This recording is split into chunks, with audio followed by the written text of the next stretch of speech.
ಶ್ರೀಗುರುಭ್ಯೋ ನಮಃ. ಹರಿ ಓಂ. ನಾರಾಯಣಾಯ ಪರಿಪೂರ್ಣಗುಣಾರ್ಣವಾಯ ವಿಶ್ವೋದಯಸ್ಥಿತಿಲಯೋನ್ನಿಯತಿಪ್ರದಾಯ ಜ್ಞಾನಪ್ರದಾಯ ವಿಬುಧಾಸುರಸೌಖ್ಯದುಃಖಸತ್ಕಾರಣಾಯ ವಿತತಾಯ ನಮೋ ನಮಸ್ತೆ. ಯಸ್ಯಾಃ ಕಟಾಕ್ಷಮಾತ್ರೇಣ ಬ್ರಹ್ಮರುದ್ರೇಂದ್ರಪೂರ್ವಕಾಃ ಸುರಾಃ ಸ್वीयपदान्यापुः सा लक्ष्मीर्मे प्रसीदतु. अभ्रवं भङ्गरहितम् अजडं विमलं सदा आनन्दतीर्थमतुलं भजे तापत्रयापहम्. चित्रैः पदैश्च गम्भीरैः वाक्यैमानेरखण्डितैः गुरुभावं व्यञ्जयन्ति भाति श्रीजयतीर्थवाक्. प्रणमत्कामधेनुं च भजत्सुरतरोपमं श्रीभावबोधकृत्पादचिन्तामणिमुपास्महे.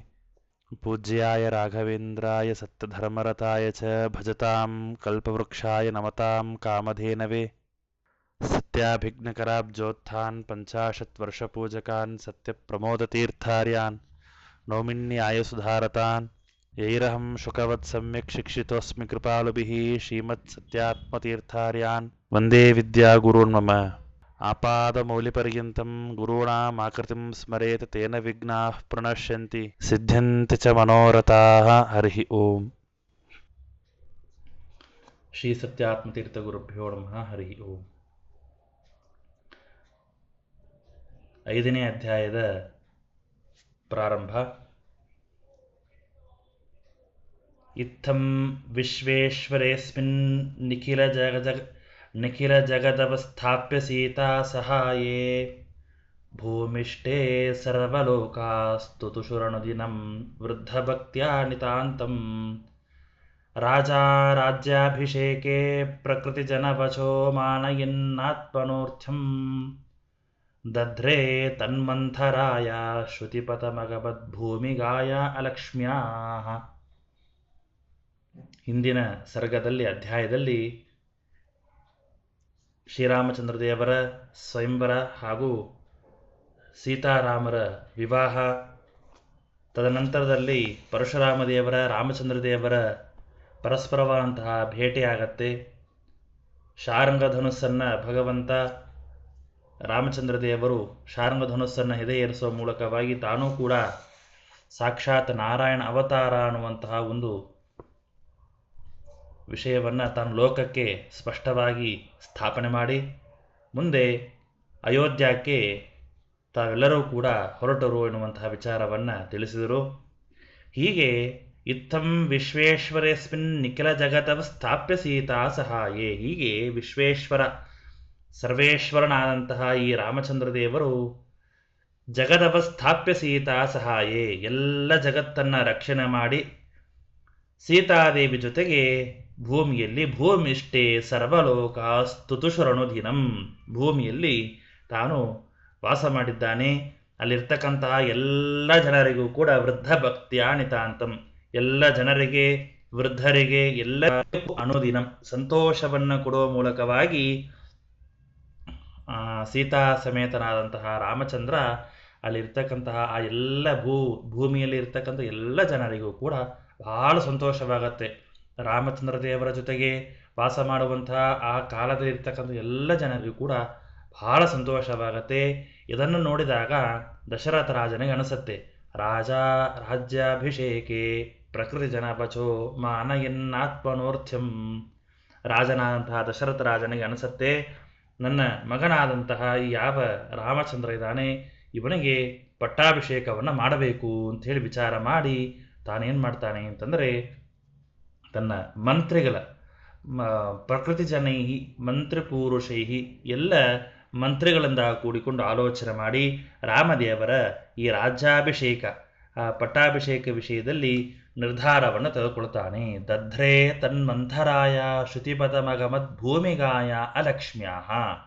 ಯಾವಾಗ ದಶರಥ ರಾಜ ಈ ರೀತಿಯಾದಂತಹ ಒಂದು ವಿಚಾರವನ್ನು ಮಾಡ್ತಾನೆ ಅಂದರೆ ಮನಸ್ಸನ್ನು ನಂದ್ಕೊಳ್ತಾನೆ, ರಾಮಚಂದ್ರನಿಗೆ ಪಟ್ಟಾಭಿಷೇಕವನ್ನು ಮಾಡಬೇಕು. ಯಾಕೆ ಅಂತಂದರೆ ರಾಮ ಇವನ ರಾಜ್ಯಭಾರವನ್ನು ಮಾಡಲಿಕ್ಕೆ ಯಾವ ಯಾವ ಯೋಗ್ಯತೆ ಯಾವ ಯಾವ ಕ್ವಾಲಿಫಿಕೇಷನ್ ಇರಬೇಕು ಅದು ಎಲ್ಲವೂ ಕೂಡ ಅಧಿಕವಾದಂತಹ ಪ್ರಮಾಣದಲ್ಲಿದೆ. ಒಬ್ಬ ವ್ಯಕ್ತಿಯ ರಾಜನಾಗಬೇಕು ಅಂತಾದರೆ ಯೋಗ್ಯನಾದಂತಹ ರಾಜನಾಗಬೇಕು ಅಂತಾದರೆ ಎಲ್ಲ ಪ್ರಜೆಗಳ ಪ್ರೀತಿಯನ್ನು ಸಂಪಾದನೆ ಮಾಡಿರ್ತಕ್ಕಂತಹ ವ್ಯಕ್ತಿಯಾಗಿರಬೇಕು.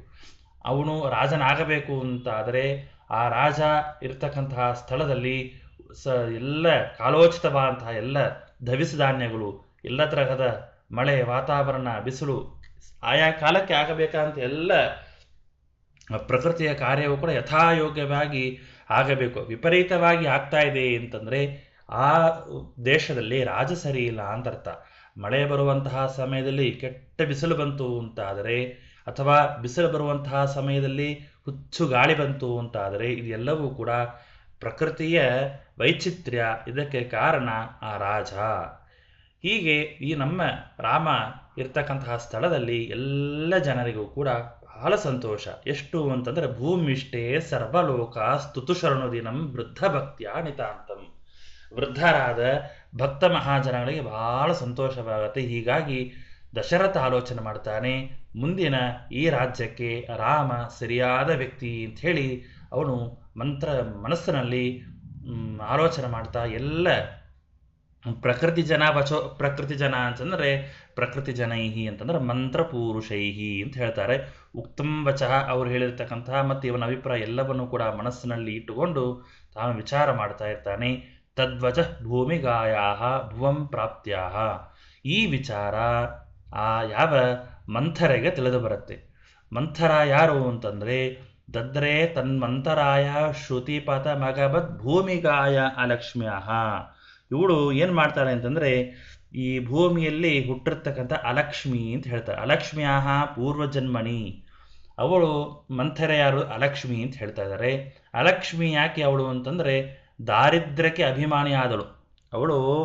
ಮಂಥರೆ ಅಲಕ್ಷ್ಮಿ. ಅಲಕ್ಷ್ಮಿ ಯಾಕೆ ಅಂತಂದರೆ ಲಕ್ಷ್ಮಿ ಅಂದರೆ ಸಂಪತ್ತು, ಅಲಕ್ಷ್ಮಿ ಅಂದರೆ ದಾರಿದ್ರ್ಯ. ಆ ದಾರಿದ್ರ್ಯಕ್ಕೆ ಅಭಿಮಾನಿಯಾದವಳು ಅಲಕ್ಷ್ಮಿ. ಆ ಅಲಕ್ಷ್ಮಿನೇ ಈಗ ಮಂಥರೆಯಾಗಿ ಈ ಕೈಕೇಯಿ ದಾಸಿಯಾಗಿ ಅವಳು ಬಂದಿರ್ತಾಳೆ. ಶ್ರುತೇಹೇ ಶ್ರವಣೇಂದ್ರಿಯಸ್ಯ ಪಥಂ ಮಾರ್ಗಂ ಆಗಮತ್. ಹೀಗೆ ಇವಳಿಗೆ ಏನಾಗಿತ್ತು ಅಂತಂದರೆ ಶ್ರುತಿ ಪಥಮಗಮತ್ ಅಂತಂದರೆ ಶ್ರುತಿ ಅಂತಂದರೆ ಶ್ರವಣೇಂದ್ರಿಯಕ್ಕೆ ಪಥಂ ಮಾರ್ಗಂ ಅಂತ ತನ್ನ ಕಿವಿಗೆ ರಾಜನ ಆ ಪರಿವಾರದಲ್ಲಿ ಮಂತ್ರಿಗಳಲ್ಲಿ ಇಂತಹ ಆಲೋಚನೆ ನಡೆದಿದೆ ಎನ್ನುವಂತಹ ವಿಚಾರ ಶ್ರುತಿ ಪಥಮಗಮತ್ ಆ ಮಂಥರ ಕಿವಿಗೆ ಬಂದು ಬೀಳ್ತಾ ಇದೆ. ಅದರಿಂದಾಗಿ ಇಷ್ಟು ವಿಚಾರವನ್ನ ಈ ಶ್ಲೋಕದಲ್ಲಿ ಹೇಳ್ತಾರೆ. ದಾರಿದ್ರ್ಯಕ್ಕೆ ಅಭಿಮಾನಿಯಾದವಳು ಅಂತಂದರೆ ಈ ಯಾವ ಮಂಥರೆ ಇದ್ದಾಳೆ ಇವಳು ದಾರಿದ್ರ್ಯಕ್ಕೆ ಅಭಿಮಾನಿ. ಅಂದರೆ ಈ ಸಮುದ್ರ ಮಥನ ಮಾಡುವಂತಹ ಪ್ರಸಂಗದಲ್ಲಿ ಲಕ್ಷ್ಮೀದೇವಿಗಿಂತ ಮೊದಲಿಗೆ ಬಂದವಳು ಇವಳು ಯಾರು? ಅಲಕ್ಷ್ಮಿ. ಅಲಕ್ಷ್ಮೀರ್ಮೇ ನಶ್ಯತು. ಅಲಕ್ಷ್ಮಿ ಬಂದಿರ್ತಾಳೆ ಮೊದಲಿಗೆ. ಅಲಕ್ಷ್ಮಿ ಬಂದ ಮೇಲೆ ಸ್ವಲ್ಪ ಸಮಯದ ನಂತರ ಲಕ್ಷ್ಮೀದೇವಿ ಬರ್ತಾಳೆ. ಯಾವಾಗ ಲಕ್ಷ್ಮೀದೇವಿ ಬರ್ತಾಳೆ ಆಗ ಅಲಕ್ಷ್ಮಿ ಹೊಟ್ಟೋಗತ್ತೆ. ಅದರಿಂದಾಗಿ ಈ ಸಮುದ್ರ ಮಥನ ಕಾಲದಲ್ಲಿ ಇವಳು ಬಂದಿರತಕ್ಕಂಥದ್ದು ಮೊದಲಿಗೆ ಬಂದ ಕಾರಣ ಈ ಲಕ್ಷ್ಮೀದೇವಿಗಿನ ಜ್ಯೇಷ್ಠ ಅಂತ ಇವಳ ಹೆಸರು ಅಲಕ್ಷ್ಮಿ ಅಂತ. ಇವಳು ಸಾಕ್ಷಾತ್ ಕಲಿಯ ಮಡದಿ. ಇವಳು ಕಲಿ ಹೆಂಡತಿ ಆದ ಕಾರಣದಾಗಿ ಇವಳು ಇಂತಹ ಅಲಕ್ಷ್ಮಿ ಆದವಳು ಇವಳೇ ಮತ್ತೆ ಈ ಕೈಕೇಯಿಯ ದಾಸಿಯಾಗಿ ಬಂದಿರ್ತಾಳೆ ಎನ್ನುವಂತಹ ವಿಚಾರವನ್ನು ಹೇಳ್ತಾರೆ. ಅದನ್ನೇ 2ನೇ ಶ್ಲೋಕ ಶ್ರೀಮದಾಚಾರ್ಯ ಹೇಳ್ತಾರೆ.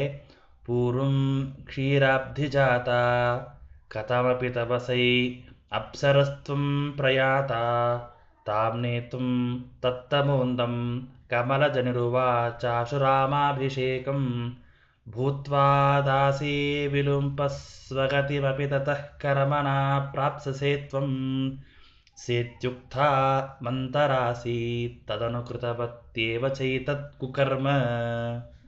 ಯಾರು ಇವಳು ಮಂಥರೆ ಅಂತನ್ನೋದನ್ನು ಶ್ರೀಮದಾಚಾರ್ಯ ಹೇಳ್ತಾ ಇದ್ದಾರೆ. ಪೂರ್ವಂ ಕ್ಷೀರಾಬ್ಧಿಜಾತ ಕಥಮಪಿ ತಪಸೈ ಅಪ್ಸರಸ್ತ್ವಂ ಪ್ರಯಾತ. ಹಿಂದೆ ಕ್ಷೀರ ಸಮುದ್ರವನ್ನು ಮಥನ ಮಾಡಿರ್ತಕ್ಕಂತಹ ಪ್ರಸಂಗದಲ್ಲಿ ಕ್ಷೀರಾಬ್ಧಿಜಾತ ಆ ಕ್ಷೀರ ಸಾಗರದಿಂದ ಬಂದಿರತಕ್ಕಂಥವಳು ಈ ಅಲಕ್ಷ್ಮಿ ಎಂಬಂತಹ ಅಲಕ್ಷ್ಮಿ ಸ್ವರೂಪಳಾದಂತಹ ಈ ಮಂಥರೆ. ಇವಳು ಹೇಗೋ ಕಥಾಮಪಿ ತಪಸೈಹಿ ಅಪ್ಸರಸ್ತ್ವಂ ಪ್ರಯಾತ. ಇವಳು ಅಲಕ್ಷ್ಮಿ ಆದವಳು ಹೇಗೋ ಒಂದು ರೀತಿಯ ತಪಸ್ಸನ್ನು ಮಾಡಿ ತಪಸ್ಸನ್ನು ಮಾಡಿ ಇವಳು ಏನಾದಳು ಒಂದು ಅಪ್ಸರೆ ಆಗಬೇಕು ಅಂತ ತಪಸ್ಸನ್ನು ಮಾಡಿ ಅಪ್ಸರೆ ಆದಳು. ಅದಾದ ಮೇಲೆ ತಾನೇತುಂ ತತ್ತಮೋಂಧಂ ಕಮಲ ಜನಿರುವ ಚಾಶುರಾಮಾಭಿಷೇಕಂ. ಆಗ ಏನು ಮಾಡ್ತಾರೆ ಅಂದರೆ ಅಪ್ಸರಾ ಸ್ತ್ರೀ ಆಗಿರ್ತಾಳೆ. ಆಗ ಅವರನ್ನು ತಾಮ್ ನೇತುಂ ತತ್ತಮೊಂದಂ, ಆ ನೋಡ್ರಿ, ಈ ಯಾವ ಅಲಕ್ಷ್ಮಿ ಇವಳು ತಪಸ್ಸರ ಮೂಲಕವಾಗಿ ಅಪ್ಸರಾ ಸ್ತ್ರೀ ಆಗಿರ್ತಾಳೆ, ಇವಳನ್ನು ಹೇಗಾದರೂ ಮಾಡಿ ಅಂಧಂತಮಸೆ ಕಳಿಸ್ಬೇಕು ಅಂತ ಕಮಲಜನಿ ರುವಾಚ. ಕಮಲಜನಿ ಅಂದರೆ ಕಮಲದಿಂದ ಹುಟ್ಟಿರ್ತಕ್ಕಂತಹ ಯಾವ ಬ್ರಹ್ಮದೇವರು ಅವರು ಹೇಳ್ತಾರೆ, ಆಶು ರಾಮಾಭಿಷೇಕಂ, ರಾಮಚಂದ್ರದೇವರ ಅಭಿಷೇಕವನ್ನು ಮುಂದೆ ರಾಮಾಭಿಷೇಕ ಕಾರ್ಯವಾಗುತ್ತೆ. ಆ ಕಾರ್ಯವನ್ನು ನೀನು ವಿಘ್ನ ಮಾಡಬೇಕು. ವಿಘ್ನ ಮಾಡಬೇಕು ಅಂದರೆ ಏನು ಮಾಡಬೇಕು ಅಂತಂದರೆ ಬ್ರಹ್ಮದೇವರು ಹೇಳ್ತಾರೆ, ಭೂತ್ವಾ ದಾಸಿ ವಿಲುಂಪ ಸ್ವಗತಿಮಪ ತತಃ ಕರ್ಮನ ಪ್ರಾಪ್ಸಸೇತ್ವಂ. ನೀನು ವಿಘ್ನ ತಂದು ಕೊಡಬೇಕು. ವಿಘ್ನ ತಂದು ಕೊಡಬೇಕು ಅಂತಂದ್ರೆ ನೀ ದಾಸಿ ಆಗಬೇಕು. ಯಾರ ದಾಸಿ ಆಗಬೇಕು ಅಂತಂದರೆ ಕೈಕೇಯಿಯ ದಾಸಿ ಆಗಬೇಕು ಅಂತ ಹೇಳ್ತಾನೆ. ಕೈಕೇಯಿಯ ದಾಸಿಯಾಗಿ ನೀನು ಆ ರಾಮಚಂದ್ರ ದೇವರಿಗೆ ಪಟ್ಟಾಭಿಷೇಕ ಆಗುವಂತಹ ಪ್ರಸಂಗದಲ್ಲಿ ನೀನು ವಿಘ್ನವನ್ನು ತಂದು ಕೊಡಬೇಕು ಅಂತ ಹೇಳ್ತಾರೆ. ಭೂತ್ವಾ ದಾಸಿ ವಿಲುಂಪ ಸ್ವಗತಿ ಮಪಿ ತತಃ ಕರ್ಮನ ಪ್ರಾಪ್ಸಸೇತ್ವಂ. ನೀ ಈ ರೀತಿಯಾದಂತಹ ಕೆಲಸವನ್ನು ಮಾಡೋದರಿಂದಾಗಿ ನಿನಗೆ ಯೋಗ್ಯವಾದಂತಹ ಕರ್ಮ, ನಿನಗೆ ಯೋಗ್ಯವಾದಂತಹದ್ದು ಪ್ರಾಪ್ತವಾಗತ್ತೆ ಅಂತ ಹೇಳ್ತಾ ಇದ್ದಾರೆ. ರಾಮಸ್ಯ ಅಭಿಷೇಕಂ ಅವಿಲಂಬೇನ ವಿಲುಂಪ ವಿನಾಶಯ ತ್ವಂ ತತಸ್ಥೇನ ಹರಿದ್ರೋಹಾತ್ಮಕೇನ ಕರ್ಮಣ ಸ್ವಗತಿಂ ಸ್ವರೂಪಯೋಗ್ಯಾಂ ಗತಿಂ. ನೀನು ಇಂತಹ ಒಂದು ಕೆಲಸವನ್ನು, ರಾಮದೇವರಿಗೆ ಆಗುವಂತಹ ಪಟ್ಟಾಭಿಷೇಕದ ಕಾರ್ಯವನ್ನು ನೀನು ವಿಘ್ನವನ್ನು ತಂದು ಕೊಡೋದರಿಂದಾಗಿ ಸ್ವಗತಿಂ, ನಿನ್ನ ಸ್ವರೂಪಕ್ಕೆ ಯೋಗ್ಯವಾದಂತಹ ಗತಿ ಪ್ರಾಪ್ತವಾಗತ್ತೆ ಅಂತ ಬ್ರಹ್ಮದೇವರು ಹೇಳ್ತಾರೆ. ಅಂದರೆ ಬ್ರಹ್ಮದೇವರು ಈ ಮಾತನ್ನು ಹೇಳ್ತಾರೆ, ಅಪ್ಸರೆಯಾದವಳು ನಿನಗೆ ಯೋಗ್ಯವಾದಂತಹ ಗತಿ ಆಗಬೇಕು ಅಂತಾದರೆ ನೀ ಇಂತಹ ಕೆಲಸವನ್ನು ಮಾಡು. ಸೇತ್ಯುಕ್ತ ಮಂತರಾಸಿ ತದನುಕೃತವತ್ತೇವ ಚೈತತ್ ಕುಕರ್ಮ. ಹೀಗೆ ಬ್ರಹ್ಮದೇವರು ಹೀಗೆ ಹೇಳಿದಾಕ್ಷಣ ಈ ಕೃತ್ಯವನ್ನು ಮಾಡೋದಕ್ಕೋಸ್ಕರವಾಗಿ ಈ ಯಾವ ಮಂಥರೆಯಾಗಿ ಅವಳು ಈ ಕುಕರ್ಮ ಅಂತ ನಿಂದ್ಯವಾದಂತಹ ಕರ್ಮವನ್ನು ಅವಳು ಮಾಡ್ತಾ ಇದ್ದಾಳೆ ಅಂತ ಹೇಳ್ತಾ ಇದ್ದಾರೆ. ಅಂದರೆ ಈ ಮಂಥರೆ ಯಾರು ಅಂತನ್ನೋದನ್ನು ಮಹಾಭಾರತ ಹೇಳ್ತಾ ಇದೆ ಮತ್ತು ಪದ್ಮಪುರಾಣಾದಿಗಳಲ್ಲಿ ಬರ್ತಾ ಇದೆ. ಇವಳು ದುಂದುಬಿ ಎಂಬಂತಹ ಒಬ್ಬ ಅಪ್ಸರೆ ಅಂತ. ಆದರೆ ಇವಳು ರಂಭ ಹಾಗೂ ಊರ್ವಶಿಯಂತೆ ಇವರು ಅಪ್ಸರಾಸ್ತ್ರೀಯಲ್ಲಿ ಯೋಗ್ಯರಾದವರಲ್ಲ. ಇವಳು ಮತ್ತು ಸ್ವಾಭಾವಿಕವಾಗಿ ಅಪ್ಸರಾಸ್ತ್ರೀನೂ ಅಲ್ಲ. ವರದಿಂದಾಗಿ ಅಪ್ಸರೆ ಆಗಿರ್ತಕ್ಕಂಥವಳು ಈ ಯಾವ ಅಲಕ್ಷ್ಮಿ ಸ್ವರೂಪಲ ಅಂತ ಅಪ್ಸರಾಸ್ತ್ರೀ ಎಂಬುದಾಗಿ ಹೇಳ್ತಾ ಇದ್ದಾರೆ. ಇವಳು ಅಸುರ ಯೋನಿಯಲ್ಲಿ ಹುಟ್ಟಿರ್ತಕ್ಕಂಥ ಅಸುರ ಸ್ತ್ರೀ ಅಂತ ಹೇಳ್ತಾ ಇದ್ದಾರೆ. ಹೀಗೆ ಈ ಬ್ರಹ್ಮದೇವರು ಇದರಲ್ಲಿ ಹೇಳ್ತಾರೆ ಏನು ಅಂತಂದರೆ ಶ್ಲೋಕದಲ್ಲಿ ಸ್ವಗತಿ ಮಾಪಿ, ನಿನಗೆ ಯೋಗ್ಯವಾದಂತಹ ಗತಿ ಆಗತ್ತೆ ಅಂತ. ನಿನಗೆ ಯೋಗ್ಯವಾದಂತಹ ಗತಿ ಅಂತಂದ ಮಾತ್ರಕ್ಕೆ ಅವಳು ಏನೋ ಮೋಕ್ಷ ಆಗತ್ತೆ ಅಂತ ಅಂದ್ಕೊಂಡಿದ್ದಾಳೆ. ಆದರೆ ಮೋಕ್ಷವಲ್ಲ, ನಿನಗೆ ಯೋಗ್ಯವಾದಂತಹ ಗತಿ ಅಂತಂದ್ರೆ ಅಂಧಂತಮಸ್ಸು ಅಂತನ್ನೋದನ್ನು ಬ್ರಹ್ಮದೇವರು ತಲೆಯಲ್ಲಿಟ್ಟುಕೊಂಡು ನಿನಗೆ ಯೋಗ್ಯವಾದಂತಹ ಗತಿ ಆಗತ್ತೆ. ನೀನು ರಾಮಚಂದ್ರನ ಪಟ್ಟಾಭಿಷೇಕವನ್ನು ನೀನು ತಡೆದರೆ ನಿನಗೆ ಯೋಗ್ಯವಾದಂತಹ ಗತಿ ಅಂತಂದ್ರೆ ಅಂಧಂತಮಸ್ಸು ಅಂತನ್ನೋದು ಬ್ರಹ್ಮದೇವರ ತಲೆಯಲ್ಲಿತ್ತು. ಹೀಗೆ ಆ ಮಂಥರೆ ಅದನ್ನು ತಲೆಯಲ್ಲಿಟ್ಟುಕೊಂಡು ಈ ರೀತಿಯಾದಂತಹ ಈ ರಾಮಚಂದ್ರ ದೇವರ ಈ ಒಂದು ಪಟ್ಟಾಭಿಷೇಕದ ಕ್ರಮದಲ್ಲಿ ದುಷ್ಟವಾದಂತಹ ಕರ್ಮವನ್ನು ಮಾಡ್ತಾರೆ. ಮುಂದೆ ಹೇಳ್ತಾರೆ, ತದ್ವಾಕ್ಯಾತ್ ಕೈಕಯೀ ಸಾ ಪತಿಗಬರ ಬಲಾತ್ ಆಜಹಾರೈವ ರಾಜ್ಯಂ ರಾಮಸ್ತದ್ಗೌರವೇನ ತ್ರಿದಶ ಮುನಿಕೃತೇರಣ್ಯಮೇವಾವಿವೇಶ ಸೀತಾಯುಕ್ತೋನುಜೇನ ಪ್ರತಿದಿನ ಸುವೃದ್ಧೋರ್ಭಕ್ತ್ಯಾ ಸಮೇತಃ ಸಂಸ್ಥಾಪ್ಯ ಶೇಷಜಂತೂನ್ ಸ್ವವಿರಹ ಜಶುಚ ತ್ಯಕ್ತ ಸರ್ವೇಷಣಾರ್ಥಾನ್. ಇಷ್ಟು ನೋಡಿ, ಅಂದರೆ ಈ ಮಂಥರೆಗೆ ಈ ವಿಚಾರ ತಿಳಿದು ಬಂದು ಅವಳು ಏನು ಮಾಡ್ತಾಳೆ ಅಂತಂದರೆ ತದ್ವಾಕ್ಯಾತ್ ಕೈಕೇಯಿ ಸಾ, ಕೈಕೇಯಿ ಹತ್ರ ಬಂದರೆ ದುರ್ಬುದ್ಧಿಯನ್ನು ತಲೆ ತುಂಬಿಸ್ಬಿಡ್ತಾಳೆ. ಏನು ಅಂತಂದರೆ ಹಿಂದೆ ನಿನಗೆ ದಶರಥ ರಾಜ 1-2 ವರವನ್ನು ಕೊಡ್ತೀನಿ ಅಂತ ಹೇಳಿದ್ದ. ಆ ವರದ ಬಲದಿಂದಾಗಿ ನೀನು ಈ ದಶರಥ ಯಾರಿಗೆ ರಾಮನಿಗೆ ರಾಜ್ಯವನ್ನು ಕೊಡಬೇಕು ಅಂತ ಹೊರಟಿದಾನಲ್ಲ, ಆ ರಾಜ್ಯವನ್ನು ನಿನ್ನ ಮಗನಿಗೆ ಕೊಡಿಸು ಅಂತ. ನಿನ್ನ ಮಗನಿಗೆ ನಿನ್ನ ಭರತನಿಗೆ ಈ ರಾಜ್ಯಭಾರವನ್ನು ಒಪ್ಪಿಸು, ಇದನ್ನು ನಿನ್ನ ವರವಾಗಿ ಕೇಳು ಅಂತ ಕೈಕೇಯಿಗೆ ಮಂಥರೆ ತಲೆ ತುಂಬಿಸ್ಬಿಡ್ತಾಳೆ. ತದ್ವಾಕ್ಯಾತ್ ಕೈಕೇಯಿ ಸಾ ಪತಿಗ ವರಬಲಾತ್ ಆಜಹಾರೀವ ರಾಜ್ಯಂ. ಇದನ್ನ ನೆನಪು ಮಾಡಿದ ತಕ್ಷಣ ಅಯ್ಯಯ್ಯೋ ಮರ್ತಿದ್ನಲ್ಲ ಅಂತ ಅವಳು, ಕೈಕೇಯಿಗೆ ಮರ್ತೆ ಹೋಗಿತ್ತು, ಇಂತಹ ವರ ಕೇಳಿದ್ದೇ ನೆನಪು ಅವಳಿಗಿರಲಿಲ್ಲ. ಮಂಥರೆ ಉದ್ದೇಶಪೂರ್ವಕವಾಗಿ ಬಂದು ಅವಳು ನೆನಪು ಮಾಡಿಕೊಡ್ತಾಳೆ.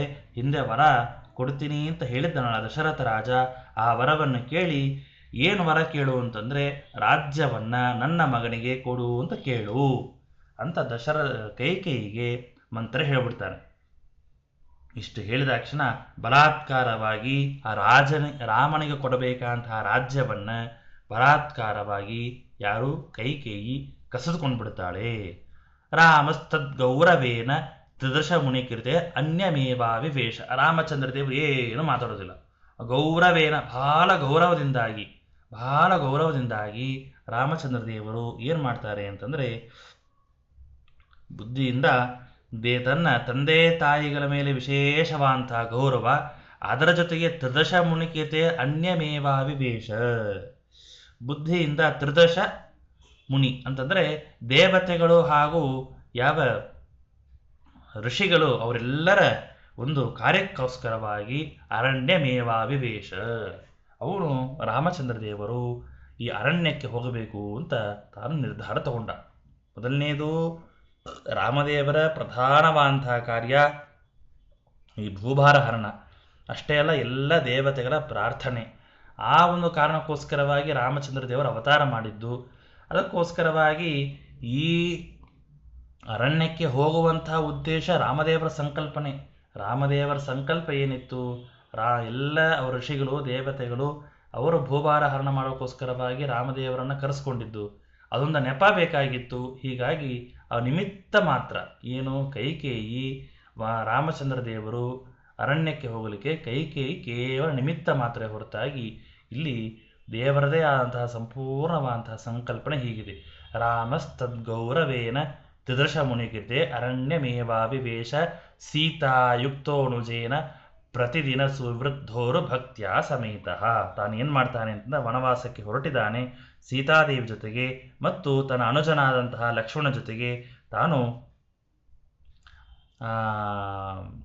ಪ್ರತಿದಿನ ಸುವೃದ್ಧೋರು ಭಕ್ತ್ಯ ಸಮೇತ.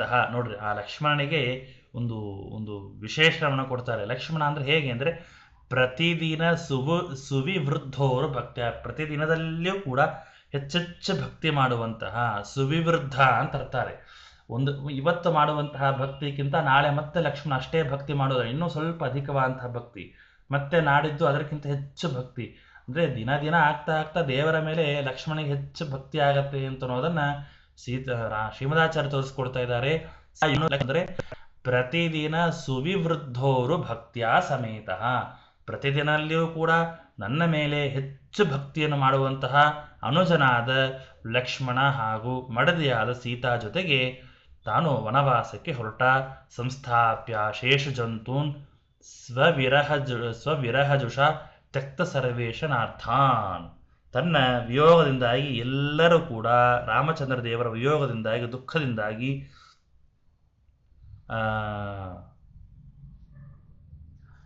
ತಾನು ಎಲ್ಲ ಜನರು ಅವರನ್ನು ತಡೆದರೆ, ಯಾರನ್ನ ರಾಮಚಂದ್ರ ದೇವರನ್ನ ಎಲ್ಲ ಜನರು ತಡೆದರೆ ಅವನು ಅವರೆಲ್ಲರನ್ನೂ ಕೂಡ ಮೀರಿ ತಾನು ರಾಮಚಂದ್ರ ದೇವರು ವನವಾಸಕ್ಕೆ ಪ್ರವೇಶ ಮಾಡಿದ ಎನ್ನುವಂತಹ ವಿಚಾರವನ್ನು ಹೇಳ್ತಾರೆ.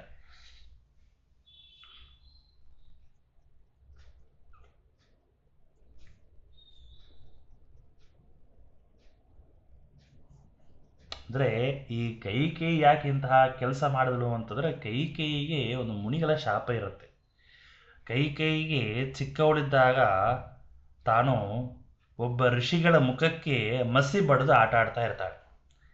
ಮಸಿ ಬಡಿದು ಆಟ ಆಡುವಾಗ ಅವರ ಮುಖಕ್ಕೆ ಇಂತಹ ಕಳಂಕವನ್ನು ತಂದಿದ್ದರಿಂದಾಗಿ ಆ ಋಷಿಗಳು ಶಾಪ ಕೊಡ್ತಾರೆ. ಏನು ಅಂತಂದರೆ, ನೀನು ನನಗೆ ಮುಖಕ್ಕೆ ಮಸಿ ಬಡಿದು ಅವಮಾನ ಮಾಡಿದ್ರಿಂದಾಗಿ ಮುಂದೆ ನಿನ್ನ ಮುಖವನ್ನು ಯಾರೂ ನೋಡೋದಿಲ್ಲ, ಅಂತಹ ಕೃತ್ಯವನ್ನು ನೀನು ಮಾಡ್ತೀಯಾ ಅಂತ ಆ ಋಷಿಗಳ ಶಾಪ ಇರುತ್ತೆ. ಹೀಗಾಗಿ ಆ ಒಂದು ಶಾಪದ ಬಲದಿಂದಾಗಿ, ಶಾಪದ ಆ ಋಷಿಗಳ ಶಾಪದಿಂದಾಗಿ ಅವಳಿಗೆ ಇಂತಹ ಒಂದು ಕೃತ್ಯ ಅಂತ ಅವಳ ಮೂಲಕವಾಗಿ ಆಗ್ತಾ ಇದೆ ಎನ್ನುವಂತಹ ವಿಚಾರವನ್ನು ಕೂಡ ಇಲ್ಲಿ ತಿಳಿಸ್ತಾ ಇದ್ದಾರೆ.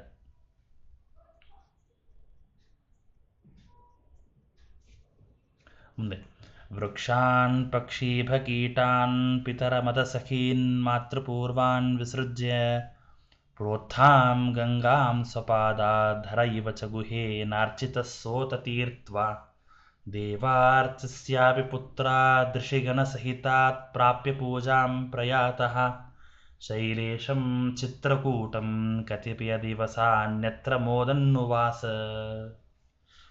ಮುಂದೆ ರಾಮಚಂದ್ರ ದೇವರು ವನವಾಸಕ್ಕೆ ಹೊರಟಂಥವರು ತಾವು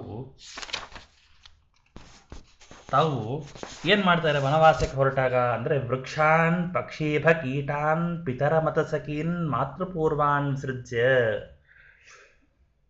ಭಗವಂತ ಹೇಗೆ ಹೊರಟ ಅಂತಂದ್ರೆ ಶ್ರೀರಾಮಚಂದ್ರ ದೇವರು ವೃಕ್ಷಗಳನ್ನ ಪಕ್ಷಿಗಳನ್ನ ಕೀಟಾನ್ ಕ್ರಿಮಿಕೀಟಗಳನ್ನ ಆನೆಗಳನ್ನ ತಂದೆಯನ್ನ ಸ್ನೇಹಿತರನ್ನ ಎಲ್ಲರನ್ನೂ ಕೂಡ ಬಿಟ್ಟು ತಾನು ಯಾವ ರೀತಿಯಾಗಿ ಪ್ರೋತ್ಥಾಂ ಗಂಗಾ ಸ್ವಪಾದ ಧರ ಇವಚ ಗುಹೆ ನಾಚಿತ ಸೋತ ತೀರ್ಥ ಅಂತಂದ್ರೆ ಗುಹೇನ ಅಂತಂದ್ರೆ ಸ್ಕಂದನ ಷಣ್ಮುಖನ ಜೊತೆಗೆ ರುದ್ರದೇವರು ಯಾವ ರೀತಿಯಾಗಿ ಹೊರಡ್ತಾರೋ ಹಾಗೆ ಗುಹ ಅನ್ನುವಂಥ ಗುಹನಿಂದ ಸಹಿತರಾಗಿ ಗುಹೇನಾರ್ಚಿತ ಸೋತ ತೀರ್ಥ ಗುಹನಿಂದ ಸಹಿತರಾಗಿ ಪೂಜಿತರಾದಂತಹ ಆ ಯಾವ ರಾಮಚಂದ್ರ ದೇವರು ಅಂದ್ರೆ ಗುಹದಿಂದ ಪೂಜಿತರಾದಂತಹ ರಾಮಚಂದ್ರ ದೇವರು ಮುಂದೆ ಎಲ್ಲಿ ಹೋದ್ರು ಗುಹನಿಂದ ಕೂಡಿಕೊಂಡು ಅಂತಂದ್ರೆ ಸ್ವಪಾದಾಧರ ತನ್ನ ಪಾದದಿಂದ ಹರಿದು ಬಂದಂತಹ ಗಂಗಾ ನದಿ, ಆ ಗಂಗಾ ನದಿಯನ್ನು ದಾಟಿ ತಾನು ದೇವಾರ್ಚಸ್ಯಾಪಿ ಪುತ್ರ ಋಷಿಗಣ ಸಹಿತ ಪ್ರಾಪ್ಯ ಪೂಜಂ ಪ್ರಯಾತಃ. ಅಲ್ಲಿ ಆ ಗಂಗಾ ನದಿಯನ್ನು ದಾಟಿದ ಮೇಲೆ ಭರದ್ವಾಜರ ಇನ್ನು ಬೇರೆ ಬೇರೆ ಋಷಿಗರ ಆಶ್ರಮಕ್ಕೆ ಹೋಗ್ತಾರೆ. ಅಲ್ಲಿ ಹೋಗಿ ಅವರು ಮಾಡುವಂತಹ ಪ್ರಾಪ್ಯ ಪೂಜಾಂ ಪ್ರಯಾತಃ, ಆ ಎಲ್ಲ ಭರದ್ವಾಜರೇ ಮೊದಲಾದಂತಹ ಋಷಿಗಳು ಮಾಡುವಂತಹ ಪೂಜೆಗಳನ್ನು ಸ್ವೀಕಾರ ಮಾಡಿ ಅವರು ಅಲ್ಲಿಂದ ಶೈಲೇಶಂ ಚಿತ್ರಕೂಟಂ ಕತಿಪಯ ದಿವಸ ನೆತ್ರ ಮೋದನ್ನುವಾಸ. ಅಲ್ಲಿಂದ ಭಗವಂತ ತಾನು ಚಿತ್ರಕೂಟದ ಮಹಾಪರ್ವತ, ಆ ಮಹಾಪರ್ವತಕ್ಕೆ ತಾನು 5-6 ದಿನಗಳಲ್ಲಿ ತಾನು ಹೋಗಿ ತಾನಲ್ಲೇನೆ ವಾಸ ಮಾಡಿದ. ಕತಿಪಯ ದಿವಸ ನೆತ್ರ ಮೋದನ್ನುವಾಸ. ಕತಿಪಯ ದಿವಸ ಅಂತಂದ್ರೆ ಒಂದಿಷ್ಟು ದಿನಗಳ ಕಾಲ ಭಗವಂತ ಅಲ್ಲಿ ಆ ಚಿತ್ರಕೂಟ ಪರ್ವತದಲ್ಲಿ ವಾಸ ಮಾಡ್ತಾರೆ. ನೋಡ್ರಿ, ದೇವರು ರಾಮಚಂದ್ರ ದೇವರು ಅಯೋಧ್ಯದಿಂದ ವನವಾಸಕ್ಕೆ ಹೊರಟಾಗ ಅಲ್ಲಿರ್ತಕ್ಕಂತಹ ವೃಕ್ಷಗಳು, ಪಕ್ಷಿಗಳು, ಕ್ರಿಮಿ ಕೀಟಗಳು ಎಲ್ಲವೂ ಬರ್ತಾ ಇದೆ. ಅಂತಂದ್ರೆ ವೃಕ್ಷಗಳು ಓಡಿ ಬಂತು ಅಂತ ಅರ್ಥವಲ್ಲ. ವೃಕ್ಷಗಳು ಎಲ್ಲದಕ್ಕೂ ಜೀವ ಇದೆ. ಆ ವೃಕ್ಷದಲ್ಲಿ ಇರ್ತಕ್ಕಂತಹ ಆ ಜೀವ ಅದರ ಮನಸ್ಸು ಭಗವಂತನ ಕಡೆ ಓಡಿ ಹೋಗಿದೆ ಅಂತೆ. ನಾವೊಂದು ಕಡೆ ಇರ್ತೀವಿ, ನಮ್ಮ ಮನಸ್ಸು ಮತ್ತೊಂದು ಕಡೆ ಇರುತ್ತೆ ಅಲ್ವಾ, ಹಾಗೆ ಆ ವೃಕ್ಷಗಳ ಮನಸ್ಸು ಎಲ್ಲವೂ ಕೂಡ ಭಗವಂತನ ಕಡೆಗೆ ಹೋಗಿದೆ. ವೃಕ್ಷಗಳ ಮನಸ್ಸೆಲ್ಲ ಹಾಗೆ ಹೋಗಿದೆ. ಪಕ್ಷಿಗಳೆಲ್ಲವೂ ಕೂಡ ರಾಮದೇವರ ಹಿಂದೆ ಓಡಿ ಹೋಗ್ತಾ ಇದೆ. ಕೀಟಗಳೆಲ್ಲವೂ ಕೂಡ ಓಡಿ ಹೋಗ್ತಾ ಇದೆ. ದಶರಥ ರಾಜ, ದಶರಥ, ಕೌಸಲ್ಯ ಎಲ್ಲರೂ ಕೂಡ ಮತ್ತೆ ರಾಮಚಂದ್ರ ದೇವರ ಎಲ್ಲ ಆಪ್ತರು ಕೂಡ ಅವನ ಹಿಂದೆ ಓಡಿ ಹೋಗ್ತಾ ಇದ್ರೆ ದೇವರವರೆಲ್ಲರನ್ನು ಕೂಡ ಬಿಟ್ಟು ಅವನು ಓಡಿ ಹೋಗ್ತಾನೆ. ಓಡಿ ಹೋಗುವಾಗ ಮಧ್ಯದಲ್ಲಿ ಗುಹಾ ಅಂತ ಒಬ್ಬ ದೇವರ ಭಕ್ತ ಅವನ ಭೇಟಿಯಾಗತ್ತೆ. ಅವನ ಕಡೆಯಿಂದ ಎಲ್ಲ ತರಹದ ಸತ್ಕಾರವನ್ನು ಸ್ವೀಕಾರ ಮಾಡ್ತಾನೆ. ಗುಹನಿಂದ ಕೂಡಿಕೊಂಡು ರಾಮಚಂದ್ರ ದೇವರು ಮುಂದೆ ಹೋಗ್ತಾ ಹೋಗ್ತಾ ಹೋಗ್ತಾ ಭರದ್ವಾಜ ಋಷಿಗಳ ಆಶ್ರಮ ಬರುತ್ತೆ. ಅಲ್ಲಿ ಅನೇಕ ಜನ ಋಷಿಗಳ ಪೂಜೆಯನ್ನು ಅತಿಥ್ಯಾಭ್ಯಾಗವನ್ನು ಸ್ವೀಕಾರ ಮಾಡಿ ಅವರಲ್ಲಿ ಕೇಳ್ತಾನೆ, ಭರದ್ವಾಜರಲ್ಲಿ ಕೇಳ್ತಾನೆ, ಯಾರು ಬರದೇ ಇರತಕ್ಕಂತಹ ಅಯೋಧ್ಯ ಜನವಾಸಿಗಳು ಬರದೇ ಇರತಕ್ಕಂತಹ ಸ್ಥಳಕ್ಕೆ ಹೋಗಬೇಕು, ಯಾವ ಸ್ಥಳಕ್ಕೆ ಹೋಗಲಿ ಅಂತ ಕೇಳಿದಾಗ ಭರದ್ವಾಜರು ಹೇಳ್ತಾರೆ, ಈ ಚಿತ್ರಕೂಟ ಪರ್ವತಕ್ಕೆ ಹೋಗಿ, ಅಲ್ಲಿ ಯಾವ ಯಾವ ಯಾವ ಜನರು ಬರೋದಿಲ್ಲ ಅಂತ ಭರದ್ವಾಜರು ಹೇಳಿದಾಗ ರಾಮಚಂದ್ರ ದೇವರು ಆ ಚಿತ್ರಕೂಟ ಪರ್ವತಕ್ಕೆ ಹೋಗ್ತಾರೆ ಎನ್ನುವಂತಹ ವಿಚಾರವನ್ನು ಹೇಳ್ತಾರೆ. ಇಲ್ಲಿ ರಾಮ ಇವನು ಅಯೋಧ್ಯದಿಂದ ಹೊರಟಾಗ ರಾಮ ಎಲ್ಲರನ್ನ ಬಿಟ್ಟು ಹೊರಟ, ಆದರೆ ಒಂದಿಷ್ಟು ಜನ ಆದರೂ ಬಿಡಲಿಲ್ಲ. ರಾಮಚಂದ್ರ ದೇವರ ಹಿಂಬಾಲಿಸಿಕೊಂಡು ಬರ್ತಾ ಬರ್ತಾ ಬರ್ತಾ ಬರ್ತಾ ಇದ್ದಾರೆ. ರಾಮಚಂದ್ರ ದೇವರನ್ನು ಹಿಂಬಾಲಿಸಿ ಬರ್ತಾ ಬರ್ತಾ ಇರುವಾಗ ಮಧ್ಯದಲ್ಲಿ ರಾತ್ರಿ ಆಗತ್ತೆ. ಆ ರಾತ್ರಿ ಆದಾಗ ಅಲ್ಲಿ ತಮಸಾ ಎನ್ನುವಂತಹ ನದಿ, ಆ ತಮಸಾ ನದಿ ತೀರದವರೆಗೆ ಎಲ್ಲ ಜನರು ಬರ್ತಾರೆ. ರಾತ್ರಿ ಆಗಿರತ್ತೆ, ರಾಮಚಂದ್ರ ದೇವರು ಮಳ್ಕೊಂಡ್ಬಿಡ್ತಾರೆ. ಆಗ ಎಲ್ಲ ಜನರು ಮಳ್ಕೊಂಡ್ಬಿಡ್ತಾರೆ. ಮಧ್ಯರಾತ್ರಿಯಲ್ಲಿ ರಾಮ ಏನು ಮಾಡ್ತಾನೆ ಅಂತಂದರೆ, ತಾನು ಎದ್ದು ನಾನು ಎಲ್ಲಿ ಹೋದರೂ ಇವರು ಬರ್ತಾರೆ ಅಂತ ಹೇಳಿ ರಾಮ ಮಧ್ಯರಾತ್ರಿಯಲ್ಲಿ ತನ್ನ ರಥವನ್ನು ಅಯೋಧ್ಯ ಕಡೆಗೆ ಕೊಟ್ಟು ಕಳಿಸ್ತಾನೆ. ರಥವನ್ನು ಮಾತ್ರ ಅಯೋಧ್ಯ ಪಟ್ಟಣಕ್ಕೆ ಕೊಟ್ಟು ಕಳಿಸಿ ರಾಮಚಂದ್ರ ದೇವರು ತಿರುಗಿ ಇವನು ವನವಾಸಕ್ಕೆ ಹೊರಡ್ತಾನೆ. ಬೆಳಗ್ಗೆದ್ದು ನೋಡ್ತಾರೆ, ರಾಮ ಇರೋದಿಲ್ಲ. ಆ ಕಡೆ ನೋಡಿದಾಗ ರಥ ಅಯೋಧ್ಯ ಮಾರ್ಗವಾಗಿ ಹೋಗಿರುತ್ತೆ. ರಥದ ಮಾರ್ಗ ಹೆಜ್ಜೆ ಕಾಣಿಸ್ತಾ ಇರುತ್ತೆ, ರಥ ಹೋಗಿರ್ತಕ್ಕಂಥ ಗುರುತು. ಅದನ್ನು ನೋಡಿಕೊಂಡು ಎಲ್ಲ ಬಂದಿರತಕ್ಕಂಥ ಎಲ್ಲ ಜನರು ಮತ್ತೆ ಅಯೋಧ್ಯ ಪಟ್ಟಣಕ್ಕೆ ಎಲ್ಲರೂ ಹೋದ ಮೇಲೆ ರಾಮ ఇక్కడ ಸರಿಯೂ ನದಿಯನ್ನು ದಾಟಿ ಗಂಗಾ ತೀರಕ್ಕೆ ಬಂದು ಅಲ್ಲಿ ಗುಹಾ ಅಂತಿರ್ತಾನೆ. ಆ ಗುಹಾ ಮಾಡಿರ್ತಕ್ಕಂಥ ಎಲ್ಲ ಸತ್ಕಾರವನ್ನು ಭಗವಂತನ ಬಹಳ ಭಕ್ತ, ಅವನ ಆತಿಥ್ಯವನ್ನು ಸ್ವೀಕಾರ ಮಾಡಿ ಮರುದಿನ ಆ ಗುಹಾ ಒಂದು ನೌಕೆಯನ್ನು ವ್ಯವಸ್ಥೆ ಮಾಡ್ತಾನೆ. ಆ ನೌಕೆಯಲ್ಲಿ ಏರಿ ತಾನು ಶ್ರೀರಾಮಚಂದ್ರ ದೇವರ ಸಮೇತನಾಗಿ ರಾಮಚಂದ್ರ ದೇವರ ಜೊತೆಗೆ ಸುಮಂತ್ರು ಅಂತ ಆ ಸುಮಂತ್ರನ್ನು ಕೊಟ್ಟು ಕಳಿಸ್ತಾನೆ. ಸುಮಂತ್ರನ್ನು ಕೊಟ್ಟು ಕಳಿಸಿ ಗುಹಾ ಹೇಳ್ತಾನೆ, ಸ್ವಾಮಿ ನಿನ್ನ ಜೊತೆಗೆ ಇರ್ತಾನೆ ಅಂತೇಳಿ ಆ ಸುಮಂತ್ರನ್ನು ಕೊಟ್ಟು ಕಳಿಸ್ತಾನೆ. ಆ ಸುಮಂತ್ರನ ಜೊತೆಗೆ ರಾಮ, ಲಕ್ಷ್ಮಣ, ಸೀತಾ ಎಲ್ಲರೂ ಕೂಡ ಆ ಗಂಗಾ ನದಿಯನ್ನು ದಾಟಿ ಒಂದು ಆಲದ ಮರದ ಕೆಳಗೆ ನಿಂತು ಬಿಡ್ತಾರೆ. ಅಲ್ಲಿ ಒಂದು ಉತ್ತಮವಾದಂತಹ ಸುದರ್ಶನ ಎಂಬಂತಹ ಸರೋವರ ಇರುತ್ತೆ. ಆ ಸರೋವರದಲ್ಲಿ ಅವ್ರು ಏನು ಮಾಡ್ತಾರೆ, ಅಲ್ಲೆಲ್ಲವನ್ನು ಕೂಡ ರಾತ್ರಿನ ಕಳೆದು ಮರುದಿನ ಪ್ರಯಾಗ ಕ್ಷೇತ್ರಕ್ಕೆ ಹೋಗ್ತಾರೆ. ಪ್ರಯಾಗ ಕ್ಷೇತ್ರಕ್ಕೆ ಹೋದಾಗ ಅಲ್ಲಿ ಭರದ್ವಾಜರ ಆಶ್ರಮ ಬರುತ್ತೆ.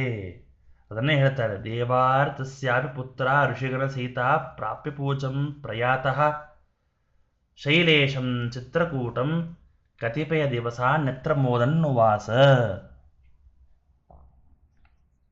ಇಲ್ಲಿ ಪ್ರಯಾಗ ಕ್ಷೇತ್ರ ಅಂತನೋ ಸೇರಿಸ್ಕೊಳ್ಬೇಕು ಅಂತ ಶ್ರೀಮದಾಚಾರ್ಯ ಹೇಳ್ತಾ ಇದ್ದಾರೆ. ಪ್ರಯಾಗ ಕ್ಷೇತ್ರಕ್ಕೆ ಹೋದಾಗ ಅಲ್ಲಿ ಭರದ್ವಾಜರ ಆಶ್ರಮ ಬರುತ್ತೆ.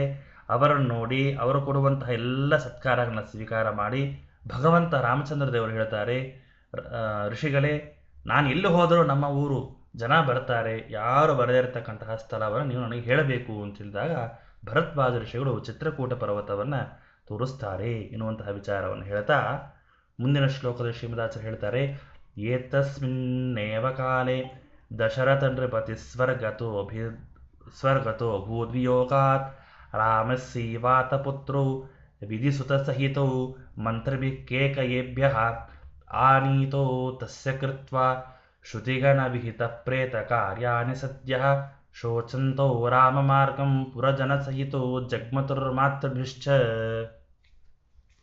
ಈ ಕಡೆ ರಾಮಚಂದ್ರ ದೇವರು ತಾನು ವನವಾಸಕ್ಕೆ ಹೊರಟು ಎಲ್ಲ ಕಡೆ ಪ್ರಯಾಣ ಮಾಡಿ ಚಿತ್ರಕೂಟ ಪರ್ವತಕ್ಕೆ ಬಂದು ಸೇರಿದ.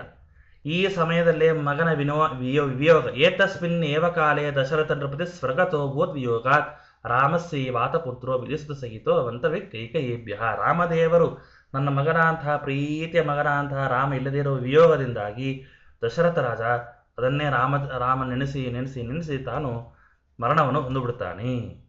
ಮರಣವನ್ನು ಹೊಂದಿದ ಮೇಲೆ ತಾನೇನು ಮಾಡ್ತಾನೆ ಅಂತಂದರೆ, ಭರತ ಶತ್ರುಘ್ನರು ವಸಿಷ್ಠ ಮೊದಲಾದಂತಹ ಋಷಿಗಳಿಂದ ಕೂಡಿಕೊಂಡು ಯಾವ ಕೇಕೆ ದೇಶ ಅಂದರೆ ರಾಮಸ್ಸೇವಾತ ಪುತ್ರೋ ವಿಧಿಸುತ ಸಹಿತೋ ಮಂತ್ರಭಿಃ ಕೇಕಯೇಭ್ಯಃ.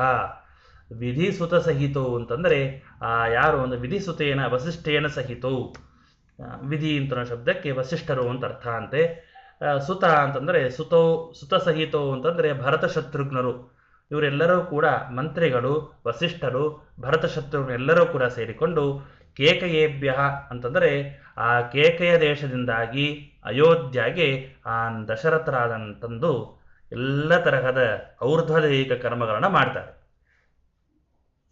ಎಲ್ಲ ವಿಹಿತವಾದಂತಹ ಅಂತ್ಯ ಸಂಸ್ಕಾರಗಳನ್ನು ಮಾಡಿ ದಶರಥನಿಗೆ ಮಾಡಬೇಕಾದಂಥ ಎಲ್ಲ ತರಹದ ಕರ್ಮಗಳನ್ನು ಮಾಡಿ ಆನೀತೋ ತಸ್ಯ ಕೃತ್ವ ಶ್ರುತಿಗಣ ವಿಹಿತ ಪ್ರೇತ ಕಾರ್ಯಾಣಿ ಸದ್ಯ. ಶ್ರುತಿಯಲ್ಲಿ ಹೇಳಿರ್ತಕ್ಕಂತಹ ಯಾವ ವಿಹಿತವಾದಂತಹ ಪ್ರೇತ ಕರ್ಮಗಳಿದೆ ಎಲ್ಲ ಕರ್ಮಗಳನ್ನು ಕೂಡ ತಾನು ವಿಹಿತವಾದಂತಹ ಕರ್ಮಗಳನ್ನ ಭರತ ಹಾಗೂ ಶತ್ರುಗಳನ್ನು ಮಾಡ್ತಾರೆ. ಅದಾದಮೇಲೆ ಶೋಚಂತೋ ರಾಮ ಮಾರ್ಗಂ ಪುರಜನ ಸಹಿತಂ ಜಗ್ಮತರು ಮಾತೃಭಿಷ್ಟ ಎಲ್ಲ ಕಾರ್ಯಗಳನ್ನು ಮಾಡಿ ಆ ಊರು ಜನರ ಬಹಳ ದುಃಖವಾಗತ್ತೆ. ಭರತ ಶತ್ರುಘ್ನರಿಗೆ ಬಹಳ ದುಃಖವಾಗತ್ತೆ.